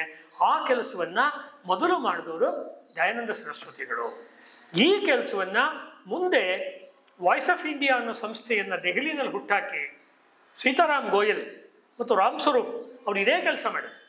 Hindu view of Christianity and Islam ಅಂತ ಒಂದು ಪುಸ್ತಕವನ್ನ ರಾಮ್ ಸ್ವರೂಪ್ ಅವರು ಬರೀತಾರೆ. ರಾಮ್ ಸ್ವರೂಪ್ ಅವ್ರ ಗ್ರಂಥ ಇದೆ, ಇದಕ್ಕೆ ಇದೇ ಆಧಾರ. ಈ ಕೊನೆ 2 ಚಾಪ್ಟರ್ಗಳೇ ಅವ್ರಿಗೆ ಆಧಾರ. ರಾಮ್ ಸ್ವರೂಪ್ ನಮ್ಮಲ್ಲಿ 20ನೇ ಶತಮಾನದ ಕೊನೆಯಲ್ಲಿ ಬಂದಂತ ಬಹಳ ದೊಡ್ಡ ಫಿಲಾಸಫರ್, ಬಹಳ ದೊಡ್ಡ ದಾರ್ಶನಿಕರು. ದೊಡ್ಡ ಪ್ರಸಿದ್ಧಿ ಪ್ರಚಾರ ಅವ್ರಿಗೆ ಬರಲಿಲ್ಲ, ಅವ್ರಿಗೂ ಅದು ಬೇಕಾಗಿರ್ಲಿಲ್ಲ, ಅವ್ರು ಬರೀತಾರೆ. ಅಂದ್ರೆ ಈ ರಿಲಿಜನ್ ಅಂತ ಇದೆ ಅಲ್ವಾ, ಅದು ಮತ್ತು ಧರ್ಮ ಅನ್ನೋದು ಹೇಗೆ ಬೇರೆ ಅನ್ನುವುದನ್ನ ಮೊದಲು ನಮಗೆ ವಿಶ್ಲೇಷಣೆ ಮಾಡಿ ತೋರಿಸ್ಕೊಟ್ಟವರು ಆದಿತ್ಯ ಬ್ರಹ್ಮಚಾರಿ ಸ್ವಾಮಿ ದಯಾನಂದ ಸರಸ್ವತಿಯವರು. ಇದು ದಯಾನಂದರದ್ದು ಇವತ್ತಿನ ಸಮಕಾಲೀನತೆ. ಇವತ್ತೊಬ್ಬ ಅರುಣ್ ಶೌರಿ ಬರೀತಿದ್ರೆ, ಇವತ್ತೊಬ್ಬ ಸಾಯಿ ದೀಪಕ್ ಬರೀತಾ ಇದ್ರೆ, ಇವತ್ತೊಬ್ಬ ಆನಂದ ರಂಗನಾಥನ್ ಬರೀತಾ ಇದ್ರೆ, ಅಥವಾ ಇವತ್ತು ಕರ್ನಾಟಕದಲ್ಲಿ ಬೇರೆ ಬೇರೆ ಚಿಂತಕರು ಇವತ್ತು ಭಾರತೀಯ ವಿಚಾರವನ್ನು ಸಮರ್ಥಿಸಿ ವಿದೇಶಿ ವಿಚಾರಗಳನ್ನು ಖಂಡಿಸಿ ಅವ್ರು ಬರೀತಾ ಇದ್ರೆ, ಅದರ ಮೂಲದಲ್ಲಿ ಅವ್ರಿಗೆಲ್ಲ ತಕ್ಷಣ ಸಿಕ್ಕಿರುವಂಥದ್ದು ವಾಯ್ಸ್ ಆಫ್ ಇಂಡಿಯಾ. ಆ ವಾಯ್ಸ್ ಆಫ್ ಇಂಡಿಯಾ ಮಾಡಿದಂಥ ಜನಗಳಿಗೆ, ಇಬ್ಬರಿಗೆ, ರಾಮ್ ಸ್ವರೂಪ್ ಮತ್ತು ಸೀತಾರಾಮ್ ಗೋಯಲ್ಗೆ ಬಹಳ ದೊಡ್ಡ ಆಧಾರವಾಗಿ ಸಿಕ್ಕಿದ್ದು ಸ್ವಾಮಿ ದಯಾನಂದ ಸರಸ್ವತಿಯವರ ವಿಚಾರಗಳು. ಆ ವಿಚಾರ ಯಾವುದು ಅಂತ ಹೇಳಿದ್ರೆ, ಎಲ್ಲವನ್ನೂ ಕೂಡ ವೇದಗಳ ಆಧಾರದ ಮೇಲೆ ವ್ಯಾಖ್ಯಾನ ಮಾಡಿ. ವೇದಗಳನ್ನ ಕೇವಲ ಪೂಜಾ ಪುಸ್ತಕ ಅಂತ ಇಟ್ಕೋಬೇಡಿ. ಯಾವುದೋ 1 ಗಂಟೆ ಪೂಜೆ ಮಾಡುವಾಗ ಯೂಸ್ ಮಾಡುವ ಒಂದು ಶ್ಲೋಕದ ಪುಸ್ತಕ, ಮಂತ್ರದ ಪುಸ್ತಕ ಅಂತ ಇಟ್ಕೋಬೇಡಿ ವೇದಗಳನ್ನ. ವೇದಗಳಲ್ಲಿ ನಿಮ್ಮ economics, geography, geology, physics, chemistry, biology, microbiology, mathematics ಎಲ್ಲ ವಿಷಯಗಳಲ್ಲಿದೆ. ಒಬ್ಬ ಕ್ಷತ್ರಿಯನಾದವನು ಯಾವ ಯಾವ ರೀತಿ ಯುದ್ಧ ಮಾಡಿ ಶಸ್ತ್ರಾಸ್ತ್ರಗಳನ್ನು ಅವನು ತಯಾರು ಮಾಡಿ ಅಪ್ಡೇಟ್ ಆಗಬೇಕು ಅನ್ನೋದೆಲ್ಲ ವೇದಗಳಲ್ಲಿದೆ ಅನ್ನೋದನ್ನು ಸತ್ಯಾರ್ಥ ಪ್ರಕಾಶದಲ್ಲಿ ಶತಘ್ನಿ ಅನ್ನುವಂಥ ಒಂದು ಅಸ್ತ್ರವನ್ನು ಕುರಿತು ವಿವರಿಸಬೇಕಾದ್ರೆ ದಯಾನಂದ ಸರಸ್ವತಿಗಳು ಕೊಡ್ತಾರೆ. ತುಂಬ ಬ್ಯೂಟಿಫುಲ್ ಆಗಿರೋ ಕೆಲಸವನ್ನು ಮಾಡಿದ್ದಾರೆ. ಮತ್ತು ಮನುಸ್ಮೃತಿಗೆ ಸಂಬಂಧಪಟ್ಟಂತೆ ಅದರಲ್ಲಿ ಯಾವುದು ಆಮೇಲೆ ಸೇರ್ಕೊಂಡಿರುವಂತಹ ಶ್ಲೋಕಗಳಿದ್ದಾವೆ ಅವುಗಳನ್ನು ಬೇರ್ಪಡಿಸಿ, ಅಂದರೆ ಈ ಜೊಳ್ಳು ಮತ್ತು ಕಾಳನ್ನು ಬೇರ್ಪಡಿಸುವಂತೆ ಬೇರ್ಪಡಿಸಿ ವಿಶುದ್ಧ ಮನುಸ್ಮೃತಿ ಅನ್ನುವ ಗ್ರಂಥವನ್ನ ತೆಗೆದುಕೊಂಡು ಬಂದಿರೋರು ಆದೇಶ ಮಾಡಿದವ್ರೆ. ಇವತ್ತು ಹಿಂದೂ ಧರ್ಮದ ಬಗ್ಗೆ ಯಾರೆಲ್ಲ ಅಟ್ಯಾಕ್ ಮಾಡ್ತಾರೆ ಅವ್ರು ಮೊದಲು ನಮ್ಮಂಥವ್ರು ಹಿಂದೂ ಧರ್ಮದ ಬಗ್ಗೆ ಪರಾವಹಿಸಿ ಮಾತಾಡೋರ್ನ ನೀವು ಮನುವಾದಿಗಳು ಅಂತ. ಹಂಗೆ ಮನುವಾದಿಗಳು ಅಂದ ತಕ್ಷಣ ಅವರು ಕೂಡ ಹೆದರ್ಕೊಂಡು ಇಲ್ಲ ಇಲ್ಲ ಇಲ್ಲ ಇಲ್ಲ ನಾವು ಅದೆಲ್ಲ ಒಪ್ಕೊಳ್ತಾ ಇಲ್ಲ ಅಂತ ಶುರು ಮಾಡ್ತಾರೆ. ಮನುವಾದಿಗಳು ಅಂದ್ರೆ ನೀವು ಆಧರಿಸಿರುವ ಗ್ರಂಥ ಯಾವುದು, ಅದು ಅಥೆಂಟಿಕ್ ಹೌದಾ ಅಲ್ವೋ ಅನ್ನುವ ಚರ್ಚೆಯನ್ನ ತಗೊಂಡು ಬಂದರು. ಇವತ್ತು ಹಿಂದುತ್ವದ ವಿಚಾರ ಹೇಳೋರು ಎರಡು ಗುಂಪಿದೆ. ಒಂದು ಮನುಸ್ಮೃತಿಯನ್ನು ಒಪ್ಪುವವರಿದ್ದಾರೆ, ಇನ್ನೊಂದು ಗುಂಪಿನವರು ಮನುಸ್ಮೃತಿಯನ್ನು ತೆಗಳುವವರಿದ್ದಾರೆ ಹಿಂದುತ್ವವಾದಿಗಳಲ್ಲಿ. ದಯಾನಂದರು ನಾನು ತಿಳಿದಂತೆ ಮನುಸ್ಮೃತಿಯಲ್ಲಿ ಯಾವುದು ವೇದ ಪ್ರಣೀತವಾಗಿ ಬಂದಿರುವ ಮಂತ್ರಗಳು, ಶ್ಲೋಕಗಳ ಭಾಗ, ಭಾವನೆ, ವಿಚಾರಗಳ ಭಾಗ ಇದೆ ಅದನ್ನು ಒಪ್ಕೊಂಡು ಕಾಲದ ದೋಷದಿಂದ ಸಮಾಜದ ಕೆಲವು ವಿದ್ವಾಂಸರು ಪಂಡಿತರು ತಮಗೆ ತೋಚಿದಂತಹ ಶ್ಲೋಕಗಳನ್ನ ಅದರಲ್ಲಿ ಸೇರಿಸಿದ್ರು ಮನುವಿನ ಹೆಸರಲ್ಲಿ. ಅವುಗಳನ್ನು ಅವರು ಬೇರ್ಪಡಿಸುವ ಕೆಲಸವನ್ನು ಮಾಡಿ ಮನುಸ್ಮೃತಿಯನ್ನ ಅವರು ಸತ್ಯಾರ್ಥ ಪ್ರಕಾಶದಲ್ಲಿ ಮತ್ತು ಅವರ ವೇದ ಭಾಷ್ಯದಲ್ಲಿ ಒಂದು ಆಧಾರ ಗ್ರಂಥವಾಗಿ ತೆಗೆದುಕೊಳ್ತಾರೆ. ಮನುಸ್ಮೃತಿಯನ್ನು ನೀವು ಆಧಾರ ಗ್ರಂಥವಾಗಿ ತಗೊಳ್ಳೋದಾದ್ರೆ ಶಂಕರ, ರಾಮಾನುಜ, ಮಧ್ವ ಯಾರ ವಿಚಾರಗಳನ್ನು ನೀವು ಮುಂದಕ್ಕೆ ತಗೊಂಡು ಹೋಗಿ ನಾವು ಅದರ ಫಾಲೋಯರ್ಸ್ ಅಂತ ಹೇಳಕ್ಕೆ ಆಗಲ್ಲ. ಹಾಗಾದ್ರೆ ಅದು ಹೇಳಕ್ ಹೋದ್ರೆ ನಾವು ಜಾತಿವಾದಿಗಳಾಗ್ತೀವ, ನಾವು ಅಸ್ಪೃಶ್ಯತೆಯನ್ನು ಆಚರಣೆ ಮಾಡ್ತೀವ ಅಂದ್ರೆ ವೈದಿಕರಾದವರು ಅಸ್ಪೃಶ್ಯತೆಯನ್ನು ಆಚರಣೆ ಮಾಡಲ್ಲ. ಅಸ್ಪೃಶ್ಯತೆಯನ್ನು ಆಚರಣೆ ಮಾಡೋರು ವೈದಿಕರು ಅಲ್ವೇ ಅಲ್ಲ. ಇದು ದಯಾನಂದ್ರ ಕಲ್ಪನೆ. ಎಷ್ಟು ಚೆನ್ನಾಗಿದೆ ನೋಡಿ. ವೈದಿಕರಾಗೋದು ಮೊದಲನೇ ಲಕ್ಷಣ, ನೀವು ಅಸ್ಪೃಶ್ಯತೆ ಆಚರಣೆ ಮಾಡಲ್ಲ. ಯಾಕೆ ಅಂದ್ರೆ ವೇದಗಳಲ್ಲಿ ಅಸ್ಪೃಶ್ಯತೆ ಇಲ್ಲ. ವೈದಿಕರು ಅಂದ್ರೆ ಏನು? ವೇದಗಳನ್ನು ಅನುಸರಿಸೋರು. ವೇದಗಳಲ್ಲಿ ಎಲ್ಲಿದೆ? ಮುಂದೆ ಯಾವ್ಯಾವ ಗ್ರಂಥಗಳಲ್ಲಿ ಬಂದಿದೆ ಅಂದ್ರೆ ವೇದಗಳಲ್ಲಿ ಇದೆಯಾ? ಆ ಕಾಲದಲ್ಲಿ ದಯಾನಂದರು ಎಂಟರಾಗಕ್ಕಿಂತ ಮುಂಚೆ ಸಿಕ್ಕಿದ ಸಂಸ್ಕೃತ ಶ್ಲೋಕ ಎಲ್ಲ ತಗೊಂಡು ಅವಾಗ್ಲೇ ಹೇಳಿದಂತೆ ಇದೆಲ್ಲ ವೇದದಲ್ಲಿದೆ ಅಂತ ಹೇಳ್ತಿದ್ರು. ಎಲ್ಲಿದೆ ಅಂದ್ರೆ ಅದೆಲ್ಲ ತುಂಬಾ ದೊಡ್ಡದು, ಅನಂತಾವೈ ವೇದಾಹ, ತುಂಬಾ ಕಷ್ಟ, ಅನಂತವಾದ ವೇದದಲ್ಲೆಲ್ಲ ಹುಡುಕಕ್ಕಾಗಲ್ಲ. ಇವರು ಇಷ್ಟೇ ಇರೋದು ವೇದಗಳಲ್ಲಿ ಇಷ್ಟು ಶ್ಲೋಕ ಇದೆ, ಎಷ್ಟು ಮಂತ್ರಗಳಿದೆ, ಇಂತಿಂತ ಅರ್ಥ ಅಂತ ಬರೆದು ತೋರಿಸುವ ಪ್ರಯತ್ನವನ್ನು ಮಾಡಿದ್ರು. ಮತ್ತು ತಮ್ಮ ಒಂದು ಮಂದಿರ, ಮಠ ಅಥವಾ ಆಶ್ರಮದಲ್ಲಿ ಬಚ್ಚಿಡ್ಲಿಲ್ಲ, ಅದನ್ನ ಸಭೆಯಲ್ಲಿಟ್ರು. ಆರ್ಯ ಸಮಾಜದ ನಡುವೆ ಇತ್ತು. ಸಮಾಜದ ನಡುವೆ ಇತ್ತು ಯಾರು ಬೇಕಾದ್ರೂ ಇದನ್ನು ಚರ್ಚೆ ಮಾಡಿ ಇದ್ರು. ದೊಡ್ಡ ದೊಡ್ಡ ಚರ್ಚೆಗಳಾಯ್ತು. ಆ ಚರ್ಚೆ ಎಲ್ಲಿ ತನಕ ಹೋಯ್ತು ಅಂತ ಹೇಳಿದ್ರೆ ಅನೇಕ ಸರ್ತಿ ಅವ್ರನ್ನ ಕೊಲ್ಲುವ ಪ್ರಯತ್ನ ಆಯ್ತು. ಸಾಕ್ರೆಟಸ್ಗೆ ವಿಷ ಕೊಟ್ಟಿದ್ದ ಕಥೆ ಎಲ್ಲಾ ಸ್ಕೂಲಲ್ಲೂ ಎಲ್ಲ ಮೇಷ್ಟ್ರು ಹೇಳ್ತಾರೆ. ದಯಾನಂದ್ರ ಕಥೆ ಹೇಳಕ್ಕೆ ಯಾರಿಗೂ ಪುರ್ಸೊತ್ತಿಲ್ಲ. ದಯಾನಂದ ಸರಸ್ವತಿಗಳಿಗೆ ಗಾಜಿನ ಪುಡಿ, ವಿಷ ಅದನ್ನೆಲ್ಲ ಬೆರೆಸಿ ಕೊಟ್ಟು ಅವರ ಆಹಾರದಲ್ಲಿ ಕೊಟ್ಟು ಅವರ ಅಂತ್ಯವನ್ನ ಮಾಡಿದ್ರು. ಅವರ ಹತ್ಯೆ ಅಂತ ಹೇಳ್ಬೇಕು. ಅವರ ಹತ್ಯೆಯನ್ನ ಮಾಡಲಾಯ್ತು. ಯಾಕೆ ಅಂತ ಹೇಳಿದ್ರೆ ಅವರು ವೇದಕ್ಕೇ ಸಂಬಂಧಪಟ್ಟಿದ್ದು ಹೇಳ್ತೀನಿ, ಮಿಕ್ಕಿದ್ದೇನು ಹೇಳಕ್ಕೆ ನಾನು ಒಪ್ಪೋದಿಲ್ಲ. ಅದು ನಿಜವಾದ ವೈದಿಕ ವಿಚಾರ ಅಂದ್ರೆ ವೇದಗಳ ವಿಚಾರ.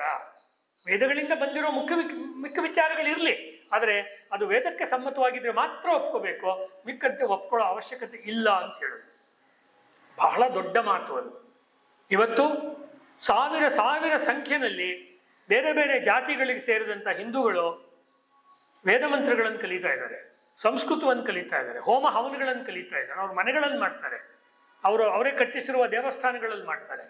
ಮತ್ತು ವಾಪಸ್ಸು ಹಿಂದೂಗಳಾಗಿದ್ದವರು ಬೇರೆ ಕನ್ವರ್ಟ್ ಆಗಿದ್ದವ್ರನ್ನ ವಾಪಸ್ ಕರ್ಕೊಂಡು ಬರುವಂತ ಕೆಲಸ ಆಗ್ತಾ ಇದೆ. ಒಂದ್ ಕಡೆ Kashmir story, Kashmir files, Kerala files, ಆ ರೀತಿ ಸಿನಿಮಾಗಳು ಬರ್ತಾ ಇದೆ. ಇನ್ನೊಂದು ಕಡೆ ಬಹಳ ಮೌನವಾಗಿ ಆರ್ಯ ಸಮಾಜ ಯಾವ ಕೆಲಸವನ್ನ 1875ರಲ್ಲಿ ನಾನು ಹುಟ್ಟಿದ 1875ರಲ್ಲಿ ದಯಾನಂದರು ಶುರು ಮಾಡಿದ್ರು. ಆ ಕೆಲಸವನ್ನ ಆರ್ಯ ಸಮಾಜ ಇವತ್ತಿಗೂ ಜೀವಂತವಾಗಿಟ್ಟಿದೆ. ಮುಂದೆ ಹಿಂದೂ ಮಹಾಸಭೆಯನ್ನು ಶುರು ಮಾಡಿದಂತ ಮದನ್ ಮೋಹನ್ ಮಾಳವೀಯರಾಗ್ಲಿ, ಹಿಂದೂ ಮಹಾಸಭೆಗೆ 6 ಸರ್ತಿ ಅಧ್ಯಕ್ಷರಾಗಿದ್ದಂಥ ಸ್ವಾತಂತ್ರ್ಯ ವೀರ ವಿನಾಯಕ ದಾಮೋದರ ಸಾವರ್ಕರ್ ಆಗಲಿ, ಕಾಯಾವಾಚ ಮನಸ ತುಂಬಾ ಅವರು ಮೆಚ್ಚುತ್ತಾ ಇದ್ದಿದ್ದು ದಯಾನಂದ ಸರಸ್ವತಿಯವರ ವಿಚಾರವನ್ನೇ. ಹೀಗಾಗಿ ಭಾರತದಲ್ಲಿ ರಾಜಕೀಯವಾಗಿ ಆರ್ಯ ಸಮಾಜ ಪ್ರವೇಶ ಮಾಡಲಿಲ್ಲ. ಬ್ರಿಟಿಷ್ ರೆಕಾರ್ಡ್ಸ್ ಅಲ್ಲಿ ಆರ್ಯ ಸಮಾಜ ಒಂದು ಸೀಕ್ರೆಟ್ ಆದ ಪೊಲಿಟಿಕಲ್ ಆರ್ಗನೈಸೇಷನ್ ಅಂತ ಇತ್ತು ಬ್ರಿಟಿಷರ ದಾಖಲೆಗಳಲ್ಲಿ. ಯಾಕೆಂದ್ರೆ ಇದೊಂದು ಹೇಳಿ ಮುಗಿಸ್ತೀನಿ, ಅಂದ್ರೆ ನಿಜವಾಗ್ಲೂ ಮುಗಿಸ್ತೀನಿ, ಅದು ಹೇಳ್ಬೇಕಲ್ಲ, 3ನೇ ಸತಿ ಹೇಳುವಾಗ ನಿಜವಾಗ್ಲೂ ಮುಗಿಸ್ತೀನಿ ಅಂದ್ರೆ ಅದು ಫೈನಲ್ ಅಶ್ಯೂರೆನ್ಸ್. 1857ರಲ್ಲಿ ಝಾನ್ಸಿ ರಾಣಿ ಲಕ್ಷ್ಮೀಬಾಯಿ, ನಾನಾ ಸಾಹೇಬ್ ಪೇಶ್ವೆ, ತಾತ್ಯ ಟೋಪೆ ಇತ್ಯಾದಿಯವರು ಇದಾರಲ್ಲ, ಅವರು ಹೋರಾಟ ಮಾಡಕ್ ಮುಂಚೆ ಬ್ರಿಟಿಷರ ವಿರುದ್ಧ ಹೆಂಗ್ ಹೋರಾಟ ಮಾಡೋದು ಅಂತ ಒಂದು ಮೀಟಿಂಗ್ ಮಾಡ್ಬೇಕಾಯ್ತು. ಇದನ್ನ ಬಾಬು ಕೃಷ್ಣಮೂರ್ತಿ ಬರೆದಿದ್ದಾರೆ ಅವ್ರ ಪುಸ್ತಕದಲ್ಲಿ, ಸ್ವಾತಂತ್ರ್ಯ ಹೋರಾಟದ ಹೀರೋಗಳು ಅನ್ನೋ ಪುಸ್ತಕದಲ್ಲಿ ಇದೆ. ಇದು ನೀವು ನೋಡ್ಬೋದು, ಇದನ್ನು ಅಲ್ಲಿಂದ ನಾನು ತಗೊಂಡು ಹೇಳ್ತಾ ಇದ್ದೇನೆ. ಪ್ರಯಾಗ, ಅಲಹಾಬಾದ್ ಪ್ರಯಾಗದಲ್ಲಿ ಒಂದು ಮೀಟಿಂಗ್ ಆಯ್ತು. ಅಲ್ಲಿ ಇದ್ದಿದ್ದು ಸ್ವಾಮಿ ವಿರಜಾನಂದರು, ಓಮಾನಂದರು, ದಯಾನಂದ ಗುರುಗಳು. ಅವರ ಸಮ್ಮುಖದಲ್ಲಿ ನಾನಾ ಸಾಹೇಬ್ ಪೇಶ್ವೆ ಇವ್ರನ್ನೆಲ್ಲ ಕೂರಿಸ್ಕೊಂಡ್ಬಿಟ್ಟು ಬ್ರಿಟಿಷರ ವಿರುದ್ಧ ಹೋರಾಟ ಮಾಡಬೇಕು ಅನ್ನೋ ಸಂಕಲ್ಪವನ್ನ ಈ ಕ್ಷತ್ರಿಯ ರಾಜರು, ಇಬ್ರು ಸನ್ಯಾಸಿಗಳು ಓಮಾನಂದರು ಮತ್ತು ವಿರಜಾನಂದರಿಗೆ ಮಾತು ಕೊಟ್ಟರು. ಭಾರತೀಯ ಸ್ವಾತಂತ್ರ್ಯ ಹೋರಾಟದ ಮೂಲ ಬೀಜಗಳಲ್ಲಿ ಒಂದು 1857. ಅದನ್ನು ಮಾಡಿದವರಲ್ಲಿ ನಾನಾ ಸಾಹೇಬ್, ಝಾನ್ಸಿ ರಾಣಿ ಇತ್ಯಾದಿ ದೊಡ್ಡ ದೊಡ್ಡ ವ್ಯಕ್ತಿಗಳಾಗಿದ್ದಾರೆ. ಅವರಿಗೆ ಮಾರ್ಗದರ್ಶನ ಕೊಟ್ಟು ಮುಂದೆ ಹೋಗಿ ಈ ಕೆಲಸ ಮಾಡಿ ಈ ಹೋರಾಟ ಅವಶ್ಯಕತೆ ಇದೆ ಅಂತ ಹೇಳಿದ್ದು ದಯಾನಂದರ ಗುರುಗಳು ಮತ್ತು ಪರಮ ಗುರುಗಳು ಮತ್ತು ಹಿರಿಯ ಗುರುಗಳು. ಇದೆಷ್ಟು ಜನ ಹೇಳ್ತಾರೆ? ಉತ್ತರ ಭಾರತದ 100 ಹಿಸ್ಟ್ರಿ ಪುಸ್ತಕಗಳಲ್ಲಿ ಇದಿದೆ. ಮತ್ತು ತಾವು ಓಡಾಟ ಮಾಡುವಾಗ ತಮಗೆ ಸಿಗುತ್ತಿದ್ದಂಥ ವೀರರು, ಬಲಾಢ್ಯರು, ಬಲಿಷ್ಠರು ಆದಂಥ ಹುಡುಗರನ್ನ ಸುತ್ತಮುತ್ತ, ಝಾನ್ಸಿ ಸುತ್ತಮುತ್ತ ಇದ್ದವ್ರನ್ನ ಎಲ್ಲ ಹೋಗ್ಬಿಟ್ಟು ಲಕ್ಷ್ಮೀಬಾಯಿ ಸೈನ್ಯಕ್ಕೆ ಸೇರ್ಕೊಳ್ಳಿ ಅಂತ ಹೇಳಿ ಕಳಿಸಿದವರು ದಯಾನಂದ ಸರಸ್ವತಿ. ಇದು ನನಗೆ ಹೇಳಿದ SR ರಾಮಸ್ವಾಮಿ. ಲಾವಣಿಗಳಿದೆ ಅಂತ ಹೇಳ್ತಾರೆ. ಇದಕ್ಕೆ ಸಂಬಂಧಪಟ್ಟಂತೆ ಮಧ್ಯಪ್ರದೇಶದಲ್ಲಿ ಲಾವಣಿಗಳಿದೆ. ಆರ್ಯ ಸಮಾಜ ರಾಷ್ಟ್ರ ಧರ್ಮವನ್ನೂ ಮಾಡ್ತು, ಧರ್ಮರಾಷ್ಟ್ರವನ್ನು ಕಟ್ಟೋ ಕೆಲಸವನ್ನು ಮಾಡ್ತು. ರಾಷ್ಟ್ರಧರ್ಮ ಅಂದ್ರೆ ರಾಷ್ಟ್ರವೇ ನಮ್ಮ ಧರ್ಮದ ರಾಷ್ಟ್ರೀಯತೆಯನ್ನೇ ಬೆಳೆಸ್ಕೋಬೇಕು, ಅದೇ ನಮ್ಮ ಧರ್ಮ. ಸನಾತನ ಧರ್ಮ ಇಸ್ ಅವರ ನ್ಯಾಷನಾಲಿಟಿ ಅಂತ ಅರವಿಂದ್ ಹೇಳ್ತಾರಲ್ಲ, ಆ ರೀತಿ. ಮತ್ತು ಧರ್ಮದ ಆಧಾರದ ಮೇಲೆ ರಾಷ್ಟ್ರವನ್ನು ನಡೆಸಬೇಕು. ಯಾವ ಧರ್ಮ? ವೈದಿಕ ಧರ್ಮ, ವೇದಗಳಲ್ಲಿ ಹೇಳಿರುವಂಥ ಧರ್ಮ, ವೇದಗಳಿಗೆ ಸಮ್ಮತವಾದಂಥ ಧರ್ಮ ಅನ್ನುವುದನ್ನ ಮಾಡಿ ತೋರಿಸಿದವರು. ವೇದಗಳಿಗೆ ಭಾಷ್ಯನೂ ಬರೆದ್ರು, ಸ್ವಾತಂತ್ರ್ಯ ಹೋರಾಟಕ್ಕೆ ಜನಗಳನ್ನೂ ಸಿದ್ಧ ಮಾಡಿದ್ರು ಮಹರ್ಷಿ ದಯಾನಂದರು. ಇಂಥ ದಯಾನಂದರ ಜನ್ಮದಿನವನ್ನ ಮತ್ತು ಅವರ ಮಹಾನಿರ್ವಾಣದ ಅಥವಾ ಅವರ ಅಂತ್ಯ ದಿನವನ್ನ ನನ್ನ ಪ್ರಾರ್ಥನೆ, ಬರುವ ವರ್ಷಗಳಲ್ಲಿ ಆರ್ಯ ಸಮಾಜ ಅದ್ದೂರಿಯಾಗಿ ಇಡೀ ಬೆಂಗಳೂರಿನ ದಕ್ಷಿಣವೇ ಒಂದ್ಸತಿ ನಡುಗಬೇಕು, ಒಂದ್ಸತಿ ಎದ್ದು ನಿಲ್ಲಬೇಕು. ಅಟ್ಲೀಸ್ಟ್ ನ್ಯಾಷನಲ್ ಕಾಲೇಜ್ ಹಾಲ್ ಆದರೂ, ಅದ್ರ ಹಾಲ್ ಅಲ್ಲ, ನ್ಯಾಷನಲ್ ಕಾಲೇಜ್ ಫೀಲ್ಡ್ ಆದ್ರೂ ತುಂಬಬೇಕು. ಆ ರೀತಿ ಒಂದು ದೊಡ್ಡ ಪ್ರಮಾಣದಲ್ಲಿ ಮಾಡೋದ್ರಿಂದ ಈಗ ವೈಚಾರಿಕವಾಗಿ ಹಿಂದೂ ಸಮಾಜದಲ್ಲಿ ಏನು ಒಂದು ಗ್ಯಾಪ್ ಆಗಿದೆ, ಅಂದ್ರೆ ನಾವು ಮುಂದೆ ಹೋಗ್ತಾ ವೇದಗಳ ವಿಚಾರಗಳನ್ನೇ ಬಿಡ್ತಾ ಬರ್ತಾ ಇದ್ದೀವಿ. ನಾವು ಹಿಂದೂ ರಾಷ್ಟ್ರವನ್ನು ಕಟ್ಟುವ ಒಂದು ಹುಮ್ಮಸ್ಸಿನಲ್ಲಿ ನಾವು ವೇದಗಳನ್ನೇ ಹಿಂದಕ್ಕೆ ಹಾಕ್ತಾ ಬರ್ತಾ ಇದ್ದೀವಿ. ಈಗ ವೇದಗಳ ಬಗ್ಗೆ ಮಾತನಾಡೋರೆ ಆರ್ಥೋಡಾಕ್ಸು, ಅವ್ರ ಕೆಲಸಕ್ಕೆ ಬರದೇ ಇದ್ದವರು ಕಂದಾಚಾರಿಗಳು ಅನ್ನುವ ರೀತಿ ವ್ಯಾಖ್ಯಾನ ಹಿಂದುತ್ವದ ಗುಂಪುಗಳಲ್ಲೇ ಬಂದಿದೆ. ನಾನೆಲ್ಲ ಕೆಲಸ ಮಾಡಿದವನಾಗಿ ಮಾತು ಹೇಳ್ತಾ ಇದ್ದೀನಿ. ಅದನ್ನು ಹೋಗ್ಲಾಡ್ಸೋದಕ್ಕೂ ಕೂಡ ವಾಪಸ್ಸು ಅವರು ಗೋ ಬ್ಯಾಕ್ ಟು ವೇದಾಸ್ ಅಂದ್ರು. ನಾನೇನ್ ಹೇಳ್ತೀನಿ, go back to Dayananda Saraswati. ಇಷ್ಟು